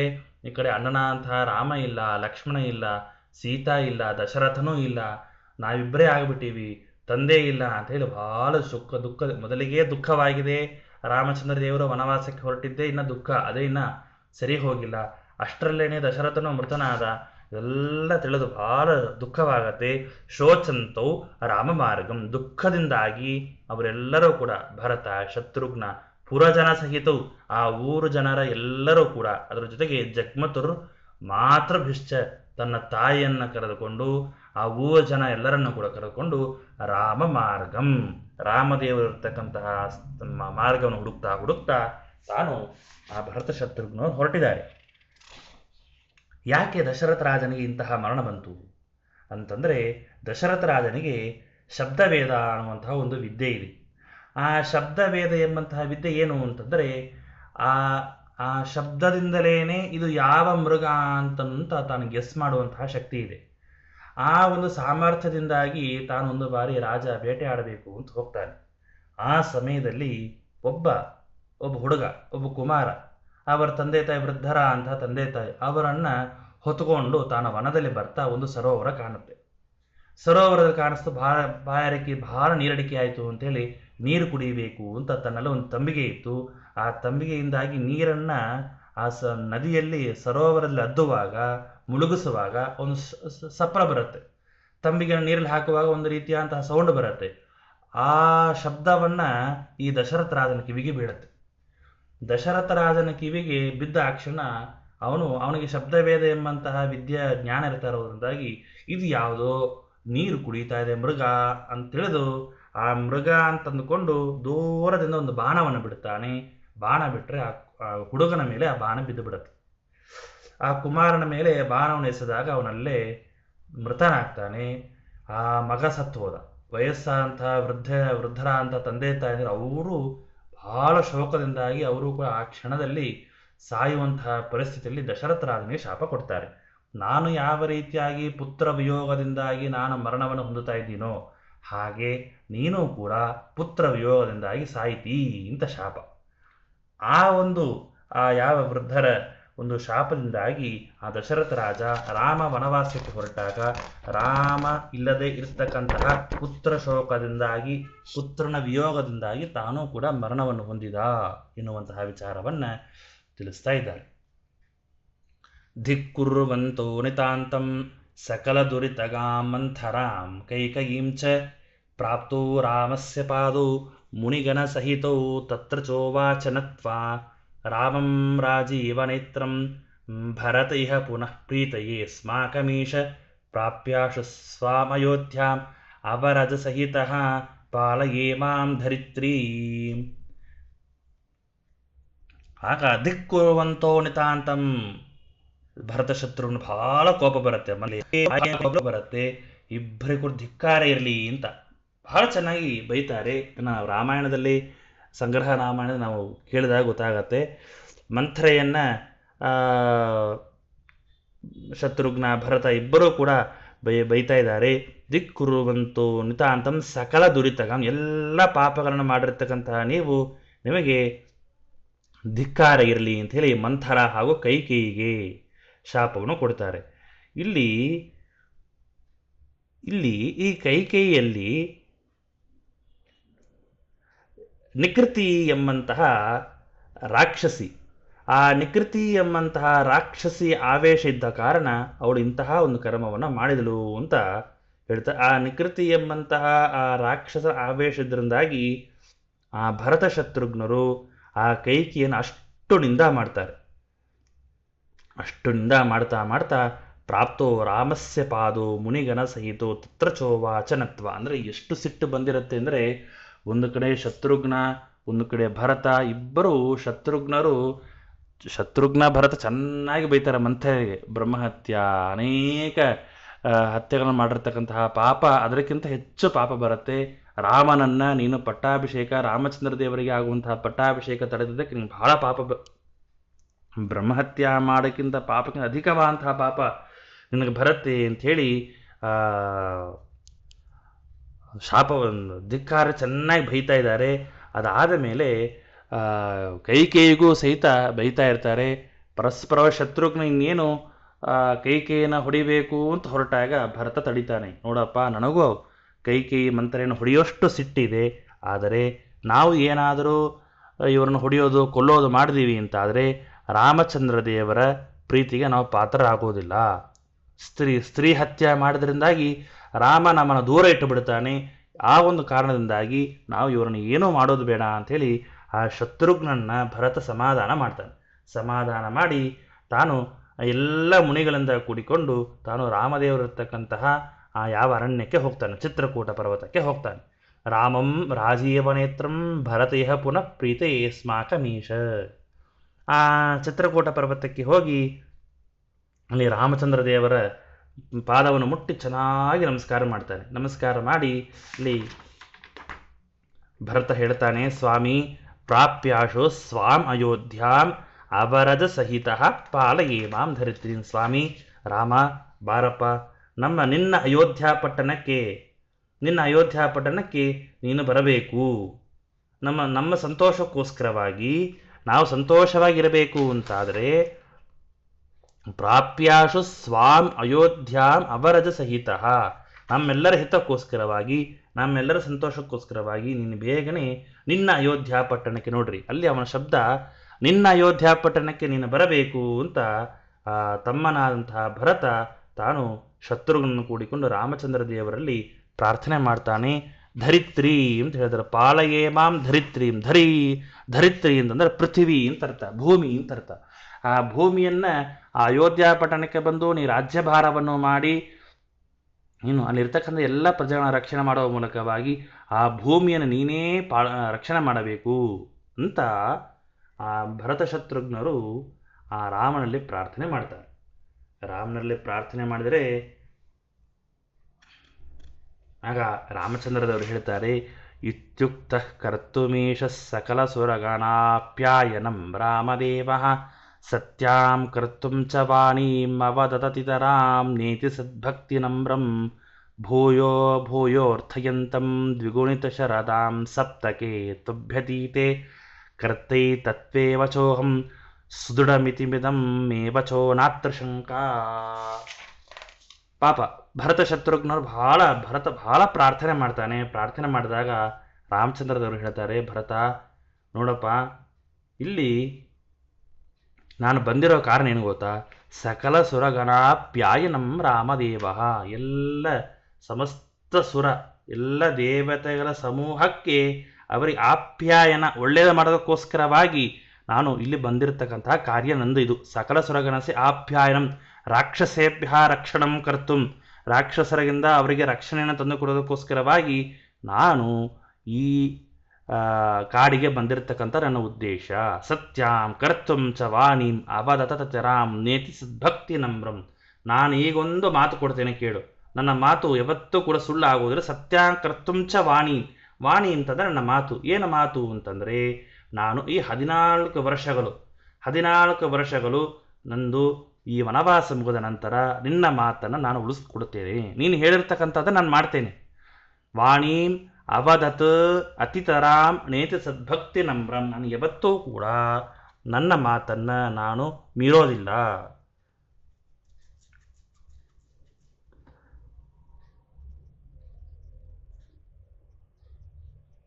ಹೀಗೆ ಭಗವಂತ ರಾಮಚಂದ್ರ ಹೇಳ್ತಾರೆ. ನೋಡಿ, ವಾಣಿ ಅಂತ ಶಬ್ದಕ್ಕೆ ಹೇಳ್ತಾ ಇದ್ದಾರೆ, ವಾಣೀಂ ದೇವಾನ್ ಪ್ರತಿ ರಾಕ್ಷಸಾನ್ ಹನ್ಮಿ. ದೇವರ ಮಾತು ಎರಡು, ವಾಣಿ ಅಂತ ಶಬ್ದಕ್ಕೆ ಎರಡು ಮಾತಲ್ಲ. ದೇವತೆಗಳಿಗೆ ಮಾತನ್ನು ಕೊಟ್ಟಿದ್ದೀನಿ, ರಾಕ್ಷಸರನ್ನು ಕೊಳ್ತೇನೆ ಅಂತ. ಆ ಮಾತು ಸ್ವವಚಾಂ ಸತ್ಯಾಂ, ಆ ಮಾತನ್ನೂ ಸತ್ಯ ಮಾಡಬೇಕು. ಅಥವಾ ಈಶಃ ರಾಮದೇವ ಸಕಲ ಸುರಗಣಾಪ್ಯನ ಕರ್ತುಂ ವಾಣಿಂ ವನವಾಸಂ ಕರಿಷ್ಯಾಮಿ ಅಂತಂದ್ರೆ ಏನು? ಈ ರಾಮದೇವರು ಎಲ್ಲ ದೇವತೆಗಳ ರಕ್ಷಣೆಗೋಸ್ಕರವಾಗಿ ವಾಣಿ ಅಂತಂದ್ರೆ ವನವಾಸಂ ಕರಿಷ್ಯಾಮಿ, ನಾನು ವನವಾಸವನ್ನು ಮಾಡ್ತೇನೆ ಅಂತ ಏನು ತನ್ನದೇ ಪ್ರತಿಜ್ಞೆ ಇದೆಯಲ್ಲ, ಆ ಪ್ರತಿಜ್ಞೆಯನ್ನು ಸತ್ಯ ಮಾಡೋದಕ್ಕೋಸ್ಕರವಾಗಿ ಸದ್ಭಕ್ತಿಯ ಅನ್ಯತ್ರ ಸರ್ವೋತ್ತಮತ್ವೇನ, ಬೇರೆ ಯಾರಲ್ಲಿ ಭಕ್ತಿ ಮಾಡದೇ ಇರತಕ್ಕಂತಹ ಬಹಳ ವಿನಯಪೂರ್ವಕವಾದಂತಹ ಆ ಭರತನಿಗೆ ಭಗವಂತ ಇಷ್ಟು ವಿಚಾರವನ್ನು ಹೇಳ್ತಾ, ನೇತಿ ಅಯೋಧ್ಯಾಂ ಪ್ರತ್ಯಗಮನಂ ನ ಸ್ಯಾತ್ ಭೂಯೋ ಅರ್ಥಯಂತಂ ದ್ವಿಗುಣಿತ ಶರದಾಂ ಸಪ್ತಕೆ ತುಭ್ಯತೀತೆ. ನೇತಿ ಸದ್ಭಕ್ತಿ ನಮ್ರಂ, ತನ್ನಲ್ಲಿ ಬಹಳ ವಿನಯದಿಂದಾಗಿ ಭಕ್ತಿ ಮಾಡುವಂತಹ ಭರತನಿಗೆ ನೇತಿ ನಾನು ಬರೋದಿಲ್ಲ ಅಂತ ಹೇಳ್ಬಿಡ್ತಾನೆ ರಾಮ. ನಾನು ಬರೋದಿಲ್ಲ ಅಂತ ಹೇಳಿದ ಕ್ಷಣ ಬಹಳ ದುಃಖವಾಗುತ್ತೆ. ಏನು, ನಾನು ಕೇಳಿದರೆ ರಾಮ ಬರ್ತಾನೆ ಏನೋ ಆಸೆಯಿಂದಾಗಿ ಬಹಳ ಕಷ್ಟದಿಂದಾಗಿ ಕೇಳಿದಾಗ ನಮ್ರೀಭೂತನಾದಂತಹ ಬಹಳ ವಿನಮ್ರದಿಂದ ಪ್ರಾರ್ಥನೆ ಮಾಡುವಂತಹ ಭರತನಿಗೆ ನೇತಿ ಅಯೋಧ್ಯಾಂ ಪ್ರತ್ಯಾಗಮನಂ ನ ಸ್ಯಾತ್, ನಾನು ಅಯೋಧ್ಯೆಗೆ ಬರೋದಿಲ್ಲ ಅಂತ ಭಗವಂತ ರಾಮ ಹೇಳಿ ಭೂಯೋ ಭೂಯೋರ್ಥಯಂತಂ ಮತ್ತೆ ಮತ್ತೆ ರಾಮಚಂದ್ರದೇವರು ಹೇಳಿದ ಮೇಲೆ ಮತ್ತೆ ಮತ್ತೆ ಪ್ರಾರ್ಥನೆ ಮಾಡ್ತಾ ಇದ್ದಾನೆ. ಭರತ ಇಲ್ಲ ಇಲ್ಲ ನೀನು ಬರಲೇಬೇಕು, ನೀನು ಬಂದ್ರೇನೆ ನೀನು ಬಂದರೆ ಭಾಳ ಶ್ರೇಯಸ್ಸಾಗತ್ತೆ ಅಂತ ಹೇಳಿದಾಗ ದ್ವಿಗುಣಿತ ಹೇಳ್ತೀನಿ, ಖಂಡಿತ ಬರ್ತೀನಿ. ಸಪ್ತಕೆ ದ್ವಿಗುಣಿತ ಶರದಾಂ ಅಂದರೆ 2 ಬಾರಿ ಅಂದರೆ 14 ಸಂವತ್ಸರಗಳ ನಂತರ ನಾನು ಖಂಡಿತ ಬರ್ತೇನೆ. 14 ವರ್ಷಗಳ ನಂತರ ನಾನು ಖಂಡಿತ ಬರ್ತೇನೆ. ನಿನ್ನ ಕರ್ತೆ ತತ್ವೇ ವಚೋಹಂ ಸುದೃಢ ಮೃತ್ಯುಂಬದಂ ಮೇ ವಚೋ ನಾತ್ರ ಶಂಕ. 14 ವರ್ಷಗಳ ನಂತರ ನಿನ್ನ ಮಾತನ್ನು ನಾನು ಖಂಡಿತವಾಗಿ ನಡೆಸ್ಕೊಡ್ತೇನೆ. ಸುದೃಢಂ ಇದರಲ್ಲಿ ಯಾವ ಸಂಶಯ ಇಲ್ಲ, ಗ್ಯಾರಂಟಿಯಾಗಿ ನಾನು ಮಾಡಿಕೊಡ್ತೇನೆ. ಮೇ ವಚೋ ನಾತ್ರ ಶಂಕ, ನನ್ನ ಮಾತಲ್ಲಿ ಯಾವತ್ತೂ ನೀನು ಸಂಶಯ ಪಡಬೇಡ, ಖಂಡಿತವಾಗಿಯೂ ಕೂಡ 14 ವರ್ಷಗಳ ನಂತರ ನಾನು ರಾಜ್ಯಭಾರವನ್ನು ಮಾಡ್ತೇನೆ ಅಂತ ಭರತನಿಗೆ ರಾಮಚಂದ್ರ ದೇವರು ಮತ್ತೆ ಮತ್ತೆ ಹೇಳ್ತಾರೆ. ಹೇಳಿದಾಗ ಯಾವ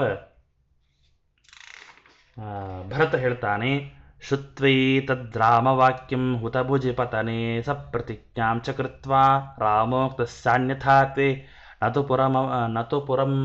ನತು ಪುರಂ ಅಭಿವೇಶ್ಯ ಅಹಮಿತ್ಯೇವ ತಾವತ್ ಕೃತ್ವಾನ್ಯಾಂ ಸ ಪ್ರತಿಜ್ಞಾಂ ಅವಸದತ ಬಹ್ವಿರ್ಗ್ರಾಮೇ ನಂದಿನಾಮ್ನಿ ಶೀರ್ಷಸ್ಸೀವಾಸ್ಯ ಕೃತ್ವಾ ಶಿರಸಿ ಪರಮಕಂ ಪೌರಠಂ ಪಾದಪೀಠಂ.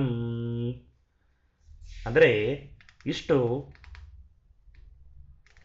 ಇಷ್ಟು ರಾಮಚಂದ್ರ ದೇವರು ಹೇಳಿದಾಗ ಮತ್ತೆ ಭರತ ಹೇಳ್ತಾನೆ, ಸ್ವಾಮಿ ಹಾಗಾದರೆ ನಾನೊಂದು ಕೆಲಸ ಮಾಡ್ತೇನೆ.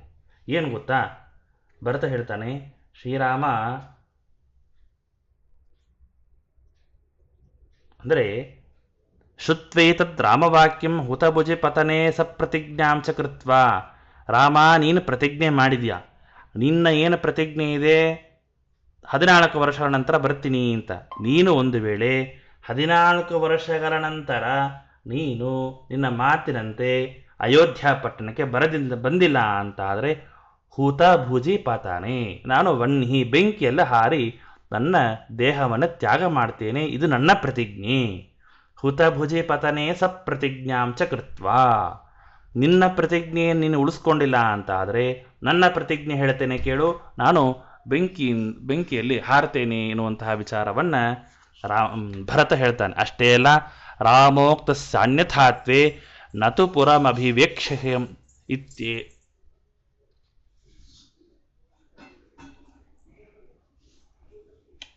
ಏನಪ್ಪ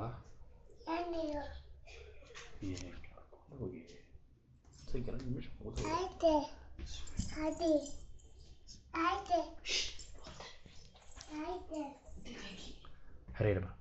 ಆವಾಗ ಮತ್ತೆ ರಾಮಚಂದ್ರದೇವರಿಗೆ ಭರತ ಹೇಳ್ತಾನೆ, ಸ್ವಾಮಿ ರಾಮೋಕ್ತಸ್ಯಾನ್ಯಥಾತ್ವೇ, ಒಂದು ವೇಳೆ ರಾಮ ನಿನ್ನ ಮಾತನ್ನು ಉಳಿಸ್ಕೊಂಡಿಲ್ಲ ಅಂತ ಆದರೆ ಆಗ ನಾನು ಅಗ್ನಿಯನ್ನು ಪ್ರವೇಶ ಮಾಡ್ತೇನೆ. ಅಷ್ಟೇ ಅಲ್ಲ, ನೀನು ಬರೋವರೆಗೂ ನತೋಪುರಂ ಅಭಿವೇಕ್ಷ, ನಾನು ಅಯೋಧ್ಯ ಪಟ್ಟಣದಲ್ಲಿ ಪ್ರವೇಶ ಮಾಡುವುದಿಲ್ಲ, ಅಯೋಧ್ಯ ಪಟ್ಟಣದ ಪ್ರವೇಶವನ್ನೂ ಮಾಡೋದಿಲ್ಲ. ನೀನು ಬಂದಿಲ್ಲ ಅಂತ ಆದರೆ ನಾನು ಬೆಂಕಿ ಹಾರ್ತೇನೆ ಅಂತನ್ನುವಂತಹ ತನ್ನ ಪ್ರತಿಜ್ಞೆಯನ್ನು ಮಾಡ್ತಾ, ಅದರ ಜೊತೆಗೆ ಕೃತ್ವಾಣ್ಯಾಂ ಸ ಪ್ರತಿಜ್ಞಾಂ ಅವಸದತ ಬಹಿರ್ಗ್ರಾಮಕ್ಕೆ ನಂದಿನಾಮ್ನಿ, ಅದರ ಜೊತೆಗೆ ಇನ್ನೊಂದು ಪ್ರತಿಜ್ಞೆಯನ್ನು ಮಾಡ್ತಾನೆ. ಅಲ್ಲಿಯವರೆಗೆ ನಾನು ಎಲ್ಲಿ ವಾಸ ಮಾಡ್ತೇನೆ ಅಂತಂದರೆ ನಾನು ನಂದಿ ಎಂಬಂತಹ ಗ್ರಾಮ, ಅಯೋಧ್ಯ ಪಟ್ಟಣದಿಂದ ಹೊರಗಿರತಕ್ಕಂತಹ ನಂದಿ ಎಂಬಂತಹ ಗ್ರಾಮದಲ್ಲಿ ನಾನು ವಾಸ ಮಾಡ್ತೇನೆ. ಹೇಗೆ ವಾಸ ಮಾಡ್ತೇನೆ ಅಂದರೆ ಶೀರ್ಷಸ್ಸಿ ವಾಸ್ಯಕೃತ್ವ ಶಿರಸಿ ಪರಮಕಂ ಪೌರಠಂ ಪಾದಪೀಠಂ ಅಂತ ಹೇಳ್ತಾನೆ. ವಾಸ ಮಾಡು ಅಂತಂದರೆ ಆರಾಮಾಗಿ ಮನೆ ಕಟ್ಟಿಸ್ಕೊಂಡು ಐಷಾರಾಮಾಗಿಲ್ಲಪ್ಪ, ನಾನು ಹೇಗೆ ವಾಸ ಮಾಡ್ತೇನೆ ಅಂದರೆ ಭೂಮಿಯಲ್ಲೇ ಮಲಗೋದು. ಶೀರ್ಷಸ್ಸಿ ವಾಸ್ಯಕೃತ್ವ ಶಿರಸಿ ಪರಮಕಂ, ನಾನು ಭೂಮಿಯಲ್ಲೇ ತಲೆ ಇಟ್ಟು ಮಲಗ್ತೇನೆ. ಅಷ್ಟೇ ಎಲ್ಲ ಬ್ರಹ್ಮಚರ್ಯದಿಂದ ಇರ್ತೇನೆ. ಅಷ್ಟೇ ಎಲ್ಲ ಏಕಭುಕ್ತನಾಗಿರ್ತೇನೆ. ಕೆಳಗೆ ಮಲ್ಕೊಳ್ಳೋದು, ಬ್ರಹ್ಮಚರ್ಯದಿಂದಿರೋದು, ಹೀಗೆ ಎಲ್ಲ ಜಟಗಳನ್ನ ಧಾರಣ ಮಾಡಿಕೊಂಡು ಈ ಎಲ್ಲ ತರಹದ ಅನೇಕ ಪ್ರತಿಜ್ಞೆಯನ್ನು ಮಾಡ್ತಾ ಮಾಡ್ತಾ ಮಾಡ್ತಾ ಭರತ ಎಲ್ಲ ಮಾತನ್ನು ತಾನು ರಾಮಚಂದ್ರ ದೇವರಿಗೆ ಹೇಳ್ತಾ ಇದ್ದಾನೆ. ಹೇಳ್ತಾ ತಾನೇನು ಮಾಡ್ತಾನೆ ಅಂತ ಪರಮಕಂ ಪೌರಕಂ ಪಾದಪೀಠಂ, ರಾಮಚಂದ್ರ ದೇವರಲ್ಲಿ ತನ್ನೆಲ್ಲ ವಿಚಾರಗಳನ್ನ, ನಿನ್ನ ಪ್ರತಿಜ್ಞೆ ಆಯಿತು ಅಂತ ನನ್ನ ಪ್ರತಿಜ್ಞೆ ಅಂಥೇಳಿ ಶೀರ್ಷಸ್ಯ ಶ್ರೀಪತೆ ಅಸ್ಯ ರಾಮಸ್ಯ ಪರಮಮೇವ ಪರಮಕಂ ಉತ್ತಮಂ ಪೌರಠಂ ಅಂದರೆ ಪೌರಠ ಅಂತಂದ್ರೆ ಸೌವರ್ಣಿ ಬಂಗಾರದ ಪಾದಪೀಠವನ್ನ ಎರಡೂ ಪಾದುಕೆಗಳನ್ನ ತಾನು ಶಿರಸಿ ಧೃತ್ವ ತನ್ನ ತಲೆಯ ಮೇಲೆ ಧಾರಣ ಮಾಡಿಕೊಂಡು ಬಹಿಹಿ ಅಯೋಧ್ಯ ಬಹಿಹಿ ತಾನು ಅಯೋಧ್ಯ ಪಟ್ಟಣದ ಹೊರಗೆ ಇದ್ದಂತೇನೆ ತಾನು ಆ ಪಾದಕವನ್ನು ಮಾತ್ರ ತಾನು ಆ ರಾಜ್ಯದಲ್ಲಿ ಇದ್ದು ತಾನು ಹೊರಗಡೆ ಇದ್ದು ನಂದಿ ಎಂಬಂತಹ ಗ್ರಾಮದಲ್ಲಿದ್ದು ತಾನು ವಾಸ ಮಾಡ್ತಾನೆ ಎನ್ನುವಂತಹ ವಿಚಾರವನ್ನು ಹೇಳ್ತಾ ಇದ್ದಾರೆ. ಇಲ್ಲಿ ಒಂದು ಪ್ರಶ್ನೆ ಬರುತ್ತೆ, ರಾಮಚಂದ್ರ ದೇವರು ವನವಾಸಕ್ಕೆ ಹೊರಟಾಗ ಅವರಿಗೆ ಎಲ್ಲಿಂದ ಬಂತು ಪಾದುಕೆಗಳು ಅನ್ನುವಂತಹ ಪ್ರಶ್ನೆ. ಪಾದುಕೆಗಳು ಎಲ್ಲಿಂದ ಬಂತು? ಎಲ್ಲವನ್ನೂ ಕೂಡ ಬಿಟ್ಟಂತಹ ರಾಮಚಂದ್ರ ದೇವರಲ್ಲಿ ಈ ಬಂಗಾರದ ಪಾದುಕೆಯನ್ನು ತೆಗೆದುಕೊಂಡು ತಾನು ಹೋದ ಎನ್ನುವಂತಹ ವಿಚಾರವನ್ನು ಹೇಳ್ತಾರೆ. ಯಾಕೆ ಅಂತಂದರೆ ತಾನು ವನವಾಸಕ್ಕೆ ಹೊರಡುವಾಗ ಕೈಕೆ ಏನು ಮಾಡ್ತಾಳೆ ಅಂತಂದರೆ ರಾಮಚಂದ್ರ ದೇವರಲ್ಲಿ ಇರ್ತಕ್ಕಂಥ ಎಲ್ಲ ಪೀತಾಂಬರ ವಸ್ತ್ರವನ್ನು ತೆಗೆಸಿ ತಾನು ನಾರು ಮಡಿಯನ್ನು ಕೊಟ್ಟು ಹೋಗುಬಾ ಅಂತ ಹೇಳಿ ಕೊಟ್ಟು ಕಳಿಸ್ತಾಳೆ. ನಾರು ಮಡಿ ಉಟ್ಕೊಂಡು ಹೋದಂತಹ ರಾಮಚಂದ್ರ ದೇವರಲ್ಲಿ ಇಲ್ಲಿ ಪೌರಠಂ ಪಾದಪೀಠಂ ಬಂಗಾರದ ಕವಚದಿಂದ ಕೂಡಿರ್ತಕ್ಕಂತಹ ಪಾದುಕೆಯನ್ನ ತೆಗೆದುಕೊಂಡು ಬಂದ ವನವಾಸದಿಂದ ಈ ಇಂಥ ಭರತ ತಂದ ಅಂತ ಹೇಳುವಾಗ ಹೇಗೆ ಬಂತು ಅಂತಂದ್ರೆ ಅದಕ್ಕೆ ಸತ್ಯಧರ್ಮ ತೀರ್ಥರು ಹೇಳ್ತಾರೆ, ಭರತ ತನ್ನ ರಾಜ್ಯದಿಂದ ವನವಾಸಕ್ಕೆ ಹೊರಡುವಾಗಲೇ ಒಂದು ಪಾದುಕೆ ಸೆಟ್ಟನ್ನು ಮಾಡಿಸ್ಕೊಂಡು ಹೋಗಿದ್ದ. ಬಂಗಾರದಿಂದಾಗಿ ಮಾಡಿರ್ತಕ್ಕಂಥ ಒಂದು ಪಾದುಕೆಯನ್ನು ತೆಗೆದುಕೊಂಡು ಹೋಗಿ ಅಲ್ಲಿಂದ ತಾನು ವನವಾಸದಿಂದ ಹೊರಡುವಾಗ ರಾಮದೇವರಿಗೆ ಅದನ್ನು ಸಮರ್ಪಣೆ ಮಾಡಿ ರಾಮದೇವರು ಆ ಪಾದುಕೆಯನ್ನು ಹಾಕಿಕೊಂಡಾಗ ಆ ಪಾದುಕೆಯನ್ನು ತಾನು ತಂದು ರಾಜ್ಯದ ಸ್ಥಾನದಲ್ಲಿ ಕೂಡಿಸಿದನೇ ಹೊರತಾಗಿ ರಾಮಚಂದ್ರ ದೇವರು ಆರಾಮಾಗಿ ವನವಾಸಕ್ಕೆ ಹೋದಾಗ ಪಾದುಕೆಯನ್ನು ಹಾಕಿಕೊಂಡು ಹೋಗಿಲ್ಲ ಎನ್ನುವಂತಹ ವಿಚಾರವನ್ನು ಸತ್ಯಧರ್ಮ ತೀರ್ಥರು ಅವರ ವ್ಯಾಖ್ಯಾನದಲ್ಲಿ ತಿಳಿಸ್ತಾರೆ. ಹೀಗೆ ಭರತ ಇಂತಹ ಒಂದು ಪ್ರತಿಜ್ಞೆಯನ್ನು ಮಾಡಿ ತಾನು ಸಮಸ್ತ ಪೌರಾನುಗತೇನುಜೇ ಗತೆ ಸಚಿತ್ರಕೂಟೆ ಭಗವಾನುವಾಸ ಅಥಾಜಗಾಮಿಂದ್ರ ಸುತೋಪಿ ವಾಯಸೋ ಮಹಾಸುರೇನಾತ್ಮಗತೇನ ಚೋದಿತಃ. ಹೀಗೆ ಭರತ ಶತ್ರುಘ್ನಾದಿಗಳು ಇವರೆಲ್ಲರೂ ಕೂಡ ಯಾವ್ಯಾವ ಊರಿನ ಜನ ಅಂತ ಬಂದಿರ್ತಾರೆ ಎಲ್ಲರೂ ಕೂಡ ಅವರವರು ಮತ್ತೆ ಅಯೋಧ್ಯ ಪಟ್ಟಣಕ್ಕೆ ಹೋದರು. ಈ ಭರತ ಮಾತ್ರ ನಂದಿ ಗ್ರಾಮದಲ್ಲೇ ಇದ್ದಾನೆ. ಕೇವಲ ರಾಮದೇವರ ಪಾದುಕಾ ಮಾತ್ರ ಆ ರಾಜ್ಯದಲ್ಲಿ ಕೂಡಿಸಿ ರಾಜ್ಯಭಾರವನ್ನು ಮಾಡುವಂತೆ ಏನು ಮಾಡ್ತಾನೆ, ತಾನು ಹೋಗೋದಿಲ್ಲ ಅಂತಂದರೆ ಸುಮ್ಮನೆ ಒಂದು ಮಾತು ಹೇಳಿಬಿಟ್ಟು ಆಮೇಲೆ ಅಲ್ಲಿ ಹೋಗಿ ಆರಾಮಾಗಿ ರಾಜ್ಯ ಭೋಗವನ್ನು ಮಾಡೋದು ಇದೆಲ್ಲ ಯಾವುದೂ ಮಾಡಲಿಲ್ಲ. ಹಾಗೆ ಇರ್ತಾನೆ ಭರತ. ಅದಾದ ಮೇಲೆ ಮುಂದೆ ಏನಾಗತ್ತೆ ಅಂತಂದರೆ ರಾಮಚಂದ್ರ ದೇವರು ಚಿತ್ರಕೂಟ ಪರ್ವತದಲ್ಲಿ ವಾಸ ಮಾಡ್ತಾರೆ. ಚಿತ್ರಕೂಟ ಪರ್ವದಲ್ಲಿ ಸಮಸ್ತ ಪೌರಾನುಗತೇನುಜೇಗತೆ ಸಚಿತ್ರಕೂಟೆ ಭಗವಾನ್ ವಾಸ ಎಲ್ಲ ಜನರು ಇಂದ್ರ ಸುತೋಪಿ ಅಜಗಾಮ ಇಂದ್ರ ಸುತೋ ಇಂದ್ರನ ಮಗನಾದಂತಹ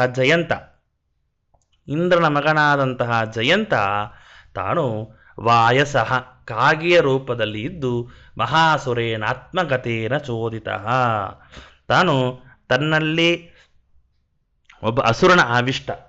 ಆ ಜಯಂತ ಇಂದ್ರನ ಮಗ. ಆ ಇಂದ್ರನ ಮಗನಾದಂತಹ ಜಯಂತ ಅವನಲ್ಲಿ ಒಬ್ಬ ಅಸುರನ ಆವೇಶ.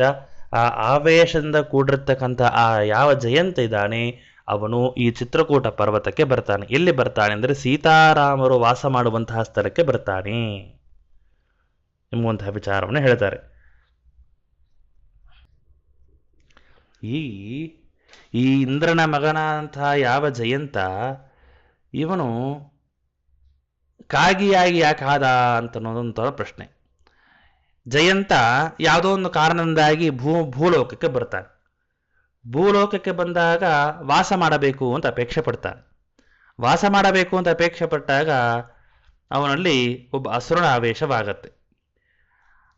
ಒಬ್ಬ ಅಸುರನ ಆವೇಶವಾದಾಗ ಆ ಅಸುರನ ಆವೇಶ ಆದ್ರಿಂದಾಗಿ ಆ ಅಸುರನಿಗೆ ಒಂದು ಅಪೇಕ್ಷೆ ಏನು ಅಂತಂದರೆ ಭೂಲೋಕದಲ್ಲಿ ನಾನು ಚಿರಂಜೀವಿಯಾಗಿರಬೇಕು ಅಂತ.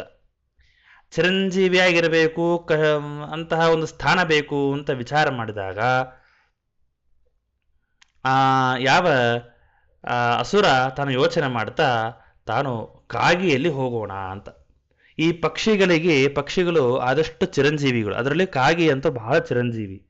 ಹೀಗಾಗಿ ಆ ಕಾಗಿಗೂ ಬಹಳ ಕಷ್ಟಪಡೋದಿಲ್ಲ, ಸುಲಭವಾಗಿ ಆಹಾರ ಸಿಗತ್ತೆ, ಸುಲಭವಾಗಿ ಆಹಾರವನ್ನು ಸಂಪಾದನೆ ಮಾಡಿಕೊಂಡು ಆರಾಮಾಗಿ ದೀರ್ಘವಾದಂತಹ ಕಾಲದವರೆಗೆ ಆ ಕಾಗಿಗಳು ಜೀವನ ಮಾಡುತ್ತೆ. ಹೀಗಾಗಿ ಆ ಜಯಂತನಲ್ಲಿ ಇರ್ತಕ್ಕಂತಹ ಆ ಯಾವ ಅಸುರ ನಿರ್ಧಾರ ಮಾಡಿ ತಾನೇ ಕಾಗಿಯಾಗಿ ಹುಟ್ತಾನೆ. ಕಾಗಿಯಾಗಿ ಹುಟ್ಟಿ ದೇವತೆಗಳ ವರಬಲದಿಂದಾಗಿ ಲೋಕ ಎಲ್ಲ ಕಡೆ ಸಂಚಾರ ಮಾಡ್ತಾ ಮಾಡ್ತಾ ಮಾಡ್ತಾ ಇರ್ತಾನೆ. ಆ ಸಂಚಾರ ಮಾಡುವಾಗ ಅವನಿಗೆ ಆ ಸಮಯದಲ್ಲಿನೇ ಈ ಚಿತ್ರಕೂಟ ಪರ್ವತಕ್ಕೆ ಬರ್ತಾನೆ ಎನ್ನುವಂತಹ ವಿಚಾರವನ್ನು ಹೇಳ್ತಾರೆ ಇಲ್ಲಿ. ಮುಂದೆ ಸಚಾಸುರಾವೇಶವಶಾದ್ರಮಾಸ್ಥಾನೆ ಯದಾ ವ್ಯದಾ ತುಂಡ ಮತಾಭಿವೀಕ್ಷಿತಃ ಜನಾರ್ದನೇನಾಶತೃಣೇ ಪ್ರಯೋಜಿತೆ ಚಚಾರತೆ ರಜ್ವಲತಾನುಯಾತಃ. ಆ ಜಯಂತ ಎಂಬಂತಹ ಯಾವ ಇಂದ್ರನ ಮಗ, ಅಸುರಾವೇಶದಿಂದ ಕೂಡಿರ್ತಕ್ಕಂತಹ ಇಂದ್ರನ ಮಗ, ಅವನು ಏನು ಮಾಡ್ತಾನೆ ಅಂತಂದರೆ, ಅಸುರಾವೇಶವಶಾತ್ ರಮಾಸ್ಥಾನೆ, ರಮಾದೇವಿಯ ಸ್ತನ ಭಾಗದಲ್ಲಿ ತಾನು ಬಂದು ಆ ಕಾಗೆಯ ರೂಪದಲ್ಲಿರ್ತಕ್ಕಂಥ ಆ ಜಯಂತ ಬಂದು ತಾನು ಕುಕ್ಕು ಬಿಡ್ತಾನೆ. ರಮಾ ಲಕ್ಷ್ಮೀದೇವಿಯ ಸೀತಾದೇವಿಯ ಸ್ತನ ಭಾಗಕ್ಕೆ ಬಂದು ಕುಕ್ಕುತ್ತಾನೆ. ಕುಕ್ಕುದಾಗ ವ್ಯಧಾ ತುಂಡ ಮತಾಭಿವೀಕ್ಷಿತ ಜನಾರ್ದನೇನಾಶತೃಣೇ ಪ್ರಯೋಜಿತೆ. ಆಗ ಜನಾರ್ದನ ರಾಮ ಏನು ಮಾಡ್ತಾನೆ ಅಂತಂದರೆ, ಆಗ ಅಲ್ಲಿರ್ತಕ್ಕ ಒಂದು ಹುಲ್ಲುಕಡ್ಡಿ, ಆ ಹುಲ್ಲುಕಡ್ಡಿಯನ್ನು ತೆಗೆದು ಭಾರೀ ಪ್ರಜ್ವಲಿತವಾದಂತಹ ತೇಜೋಮಯವಾದಂತಹ ಹುಲ್ಲುಕಡ್ಡಿಯಿಂದಾಗಿ ಆ ಜಯಂತನ ಮೇಲೆ ಆ ಪ್ರಯೋಗವನ್ನು ಮಾಡ್ತಾನೆ. ಪ್ರಯೋಗ ಮಾಡಿದಾಗ ಆ ಜಯಂತ ಓಡಿ ಹೋಗ್ತಾನೆ, ಎಲ್ಲ ಕಡೆಗೆ ಓಡಿ ಓಡಿ ಓಡಿ ಹೋಗ್ತಾನೆ ಎನ್ನುವಂತಹ ವಿಚಾರವನ್ನು ಹೇಳ್ತಾರೆ. ಹೀಗೆ ಓಡಿ ಹೋದಾಗ ಏನು ಅಂತಂದರೆ, ರಾಮಚಂದ್ರ ದೇವರು ಸೀತೆ ತೊಡೆಯ ಮೇಲೆ ಮಲ್ಕೊಂಡಿರ್ತಾರೆ. ಮಲ್ಕೊಂಡಾಗ ಈ ಕಾಗಿ ರೂಪದಲ್ಲಿರ್ತಕ್ಕಂಥ ಜಯಂತ ಬಂದು ತಾನು ಆ ಸೀತಾದೇವಿಯ ಸ್ತನಭಾಗವನ್ನು ಕುಕ್ಕಿದಾಗ ಅಲ್ಲಿಂದ ರಕ್ತ ಹರಿದು ಬರುತ್ತೆ.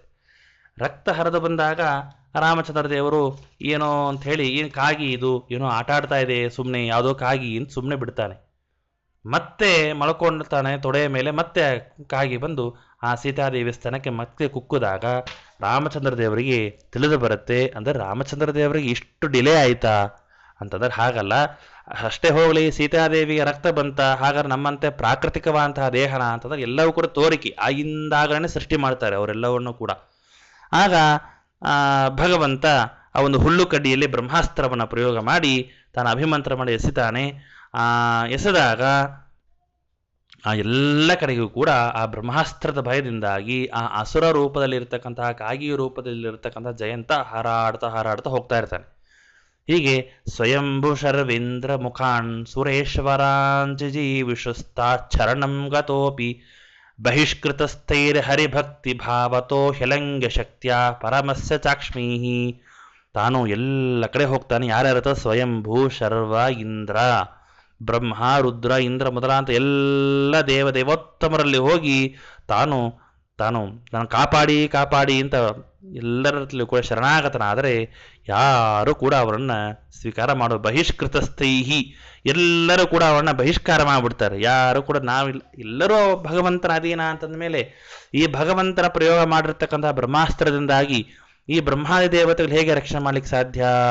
ಎಲ್ಲರೂ ಕೂಡ ಅಸಮರ್ಥರಾಗಿ ಅವರು ಕೈ ಬಿಟ್ಟಾಗ ಅವನು ಏನು ಮಾಡ್ತಾನೆ ಅಂದರೆ, ಹರಿಭಕ್ತಿ ಭಾವತಃ ಜಯಂತ ಯದ್ಯಪಿ ಅವನು ಸಾತ್ವಿಕನೇ, ಆ ಜಯಂತಲ್ಲಿರ್ತಕ್ಕಂಥ ಯಾವ ಅಸುರ ಇದ್ದಾನೆ ಅವನು ಕೆಟ್ಟವ, ಆದರೆ ಹರಿಭಕ್ತಿ ಭಾವತಃ ಹೆಲಂಗ ಶಕ್ತಿಯ ಪರಮಸ್ಯ ಚಾಕ್ಷ್ಮೀಹಿ, ಭಕ್ತಿ ಭಾವದಿಂದ ಅವನನ್ನು ಎಲ್ಲರೂ ಕೂಡ ಬಹಿಷ್ಕಾರ ಮಾಡ್ತಾರೆ. ಆಗ ಪುನಃ ಪ್ರಯಾತ ಶರಣಂ ರಘುತ್ತಮಂ ವಿಸರ್ಜಿತಸ್ಥೇನ ನಿಹತ್ಯ ಚಾಸುರಂ ತದಕ್ಷಿಗಂ ಸಾಕ್ಷಿಕಮಪ್ಯವಧ್ಯಂ ಪ್ರಸಾದತಶ್ಚಂದ್ರ ವಿಭೂಷಣಸ್ಯ. ಆಗ ಜಯಂತನ ಎಲ್ಲರೂ ನಿರಾಕರಣೆ ಮಾಡಿಬಿಡ್ತಾರೆ. ಆಗ ಏನು ಮಾಡಬೇಕು ಅಂತ ಗೊತ್ತಾಗೋದಿಲ್ಲ. ರಾಮಚಂದ್ರ ದೇವರಲ್ಲಿ ಬಂದು ತಾನು ಶರಣಾಗತನಾಗ್ತಾನೆ.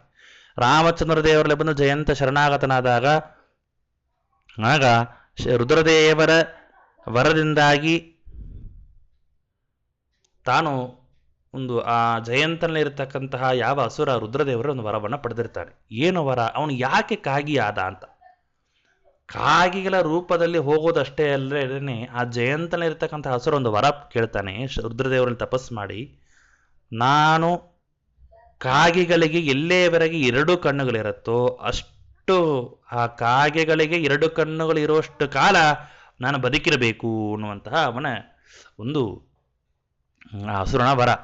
ಹೀಗಾಗಿ ಆ ವರ ಇರ್ತಾ ಇರೋದ್ರಿಂದಾಗಿ ಭಗವಂತ ಏನು ಮಾಡ್ತಾನೆ ಅಂತಂದರೆ, ಇದನ್ನು ತಿಳಿದಿರತಕ್ಕಂಥ ಭಗವಂತ ಪುನಃ ಪ್ರಯಾತ ಶರಣಂ ರಘುತ್ತಮಂ ವಿಸರ್ಜಿತಸ್ಥೇ ನಿಹತ್ಯ ಚಾಸುರಂ ತದಕ್ಷಿಗಂ. ಆ ಜಯಂತ ಯಾವ ಕಾಗಿಯ ರೂಪದಲ್ಲಿ ಜಯಂತ ಇದ್ದಾನಲ್ಲ ಆ ಜಯಂತನ ಕಣ್ಣಿಗೆ ತಾನು ಆ ಬಾಣ ಪ್ರಯೋಗವನ್ನು ಮಾಡ್ತಾನೆ, ಅಸ್ತ್ರ ಪ್ರಯೋಗವನ್ನು ಮಾಡ್ತಾನೆ. ಮಾಡಲಿ ಆ ಅಕ್ಷಿಗಂ ಸಾಕ್ಷಿಕಂ ಅಪ್ಯವಧ್ಯಂ ಪ್ರಸಾದ್ ಚಂದ್ರ ವಿಭೂಷಣಸ್ಯ.